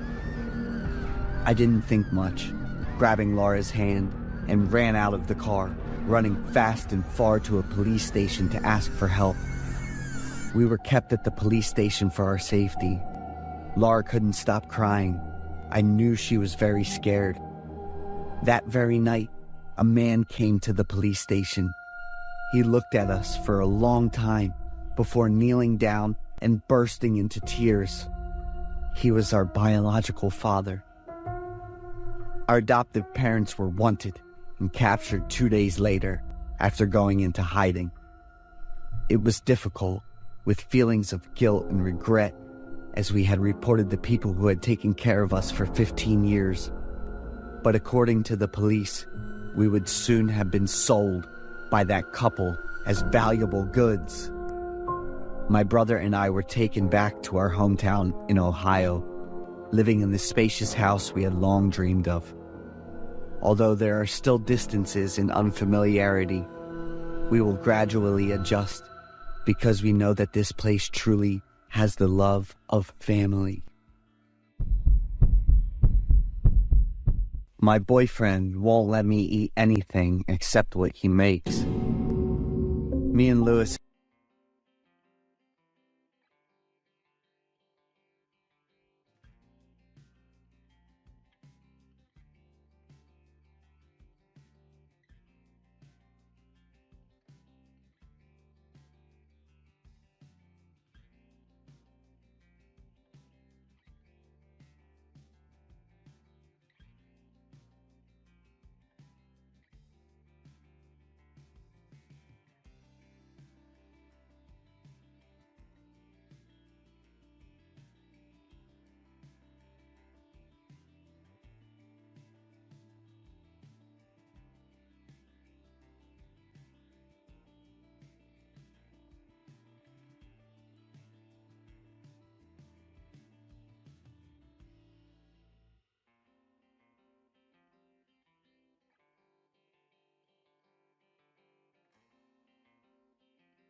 his clothes were all stained with this dark red stuff that I was pretty sure was blood.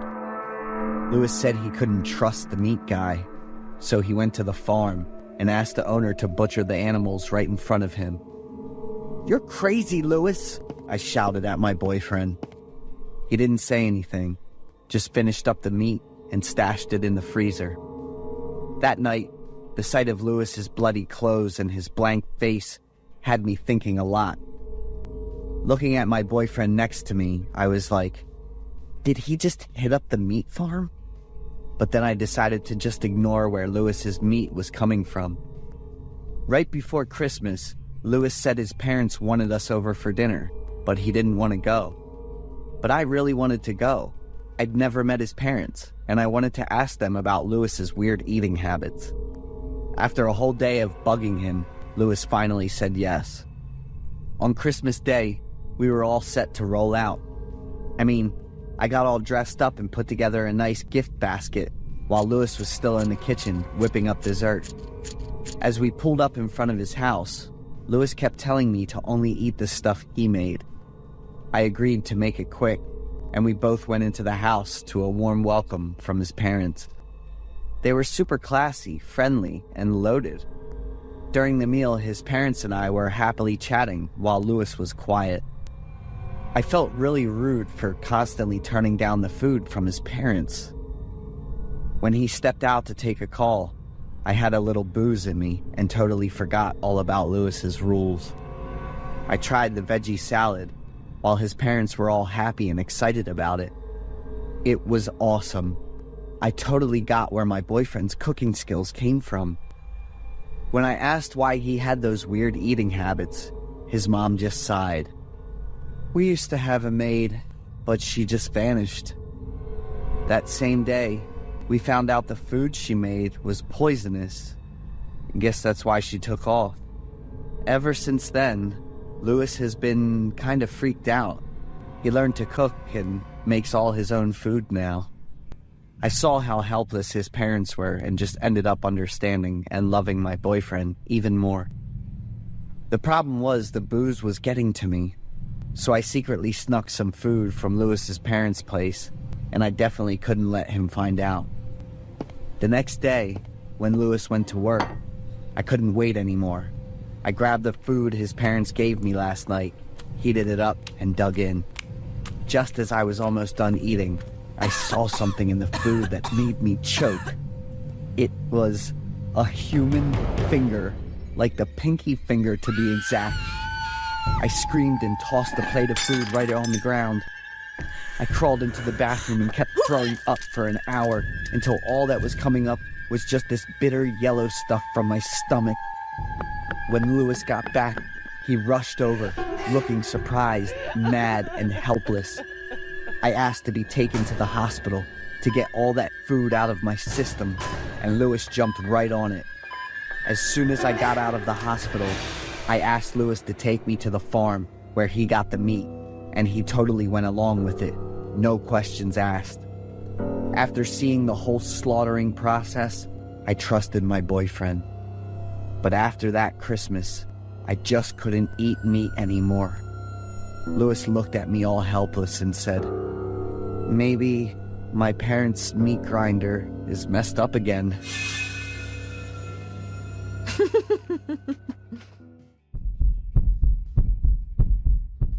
The dark world in my cupboard for 6 years.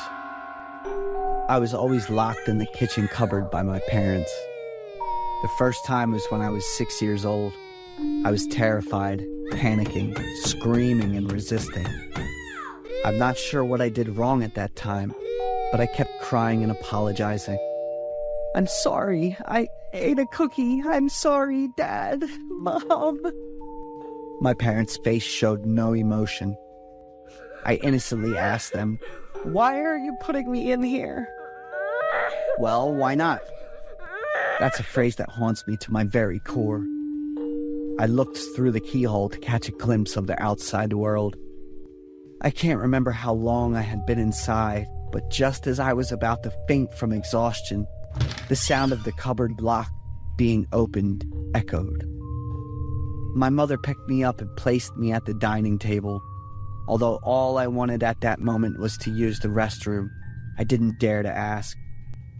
The subsequent times I was locked in the kitchen cabinet occurred more frequently and lasted longer. I still resisted, still begged, and was filled with fear. After being released, everything went back to normal, except for being locked up. I was doing well. I was growing strong and plump, but it was only physically. A part of my soul had been worn away through those times of being locked up. The longest was 3 days when I was 7 years old. My parents locked the cupboard and went to town. By the time they returned, I felt like I was at the end of my life. Darkness, cramped space, and the smell of dampness, all of it had become incredibly familiar to me. I no longer screamed, resisted, or begged. Instead, I embraced it. I savored my own space, glancing through the keyhole to see my parents passing by occasionally. It seemed that their confinement was an attempt to make me disappear, but it only strengthened my existence even more. As my body grew, I found more comfortable positions to lie in and learned to adapt. And I realized that I enjoyed being confined. I liked the feeling of being cramped and suffocated. Once I witnessed a tense argument between my parents. They mentioned me in that argument.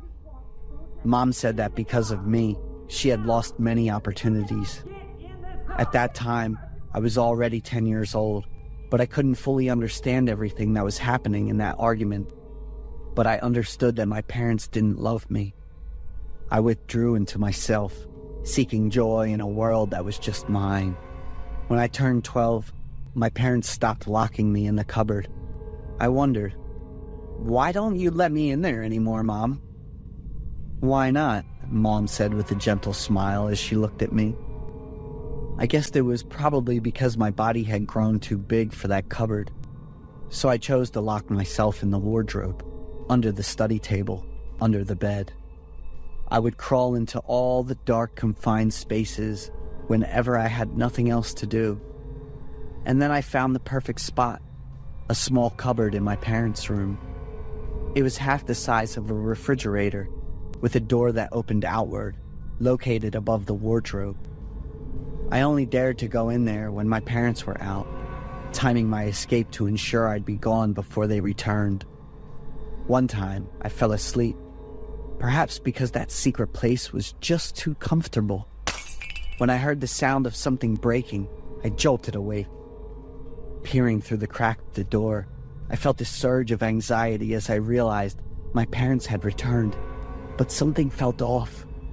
They stood looking at each other with angry eyes. The furniture shattered on the floor, and then Dad pulled out the gun. And in a brief moment, it rendered Mom motionless on the crimson floor. Mom was staring directly at me, her eyes filled with immense pain and despair, as if she were blaming me. I wasn't sure if I could even breathe at that moment.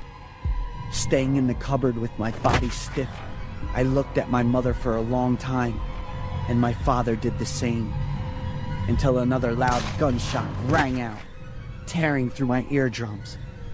Dad fell down, right next to Mom. I was determined not to go outside, sitting in my own world while observing my parents' world. Until the police arrived, they found me and took me to the hospital. I remember at that time I was suffering from severe mental illness. I had completely lost all emotions towards everything around me. After 6 months in the hospital, I was taken to a children's welfare center. My life from here stepped into a new world, one filled with more emotions. I spent many years afterwards trying to escape the dark and cramped places. I even got a new name, leaving all the pain of the past behind. I always remember my parents. The last image of them is something I can never forget. That will be a memory, a sad memory, rather than an obsession within me. I can't understand why my parents treated me that way.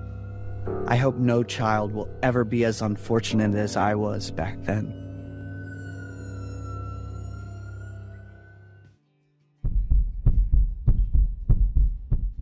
I've got a dream marriage, but a total nightmare for a wife who's supposed to be perfect. Joey, do you think I've put on weight again? Nah, babe, you always look amazing. I usually get asked about my wife's looks at least 10 times. She's super picky about taking care of her body. Back in high school, my wife asked her dad if she could put her graduation pic up in the living room. That pimpled up skin is gonna freak out everyone who comes to our place, honey. I get why she's so hung up on her looks. My wife doesn't work. Her job is picking out a good spa, booking skincare appointments, and figuring out what foods are good for her figure. I'm cool with that. I've got her back, and my money covers everything she needs. But there's one thing that's always bugged me, and I still haven't figured it out. My wife isn't planning on having kids, even though we've been married for almost 6 years. I've tried to convince her a bunch of times, even promised to cover the latest treatments to help her get back in shape. One time I brought her to a company party with me. Hearing my coworkers say I've got a wife who looks like a Disney princess made me feel pretty proud. I could tell how happy and proud my wife was, too. You're so lucky, Joey. I'm seriously jealous. That coworker's joke kind of turned into a death sentence for my marriage. Since then, whether it's a big party or just meeting clients, my wife insisted on tagging along. She bought a ton of dresses and makeup to get ready for those occasions. You should totally feel lucky to be married to me, Joey. My wife was fixing her dress while saying that line I know by heart, like word for word and everything. At another company party, my wife was just laughing away at all the compliments. Joey, what do you think when she said I look like Princess Fiona and you're like Shrek? My wife turned to ask in this kind of condescending tone after chatting with my coworker. We're equals, remember that? I was super annoyed because I always felt put down, so I snapped back. After that party, my wife didn't talk to me for a few days. To chill things out at home, I stepped up to make peace. There's nothing to brag about when you're competing with your own wife. Luxury bags, roses, cakes, and nice bottles of wine. There was a simple spread in quantity, but definitely not in quality. We clinked our glasses, and then I don't remember a thing after that. When I woke up, I found my arms and legs all tied up, and my body stuck to the bed with a ton of tape. Pamela, what does this mean? My wife was lying next to me, whispering in my ear. Babe, I'm sorry for saying those mean things. I'll make it up to you. She held up a glass bottle with clear liquid at my eye level, and the label had a picture of a corroded hand on it. No, Pamela, please. I yelled when I saw my wife slowly tipping the bottle of that crazy liquid. Just a little, don't freak out. Her creepy laugh filled the air as she dumped the liquid right in my face. I screamed, feeling like a million ants were all stinging me at once. I felt my lips bubbling, my eye grew oozing out, and my skin melting like melted cheese. My wife's creepy laugh was still ringing in my ears. Later, I saw the photos she posted on social media, and my friends were all laughing because they thought I was wearing a mask. I have no idea how I got away, or if my wife even untied me. I was feeling around on the floor, with most of my vision gone. I quickly found the bathroom after I figured out the layout of the room. The cold water came pouring in, and it helped ease my pain a bit. But then someone snatched the shower head right out of my hand. That same crazy, twisted laugh and the non-stop clicking of the camera drove me absolutely nuts. I just rushed over, grabbed the phone, and smacked Pamela's chest. I bolted out of the bedroom, trying to dial 911 while my eyes were about to pop out and my lips were still bubbling and sizzling. I got hit in the back by something hard, so I turned around to fight back after I shoved my wife away. A few seconds later, I heard her scream, "My skin! My face! Help!" The police showed up, and I slowly started to fade out. I woke up in the hospital with my face all bandaged up, and it took almost a month before I could see a little light. After a long time of serious treatment, I finally got to see my face again, and one eye was messed up with rough skin. After almost 30 surgeries, I was doing better, accepting that I'd have to live with one good eye and the other one being damaged. I saw a pic of my ex-wife with a long, crooked nose, and I found out her fellow inmates called her the long-nosed witch.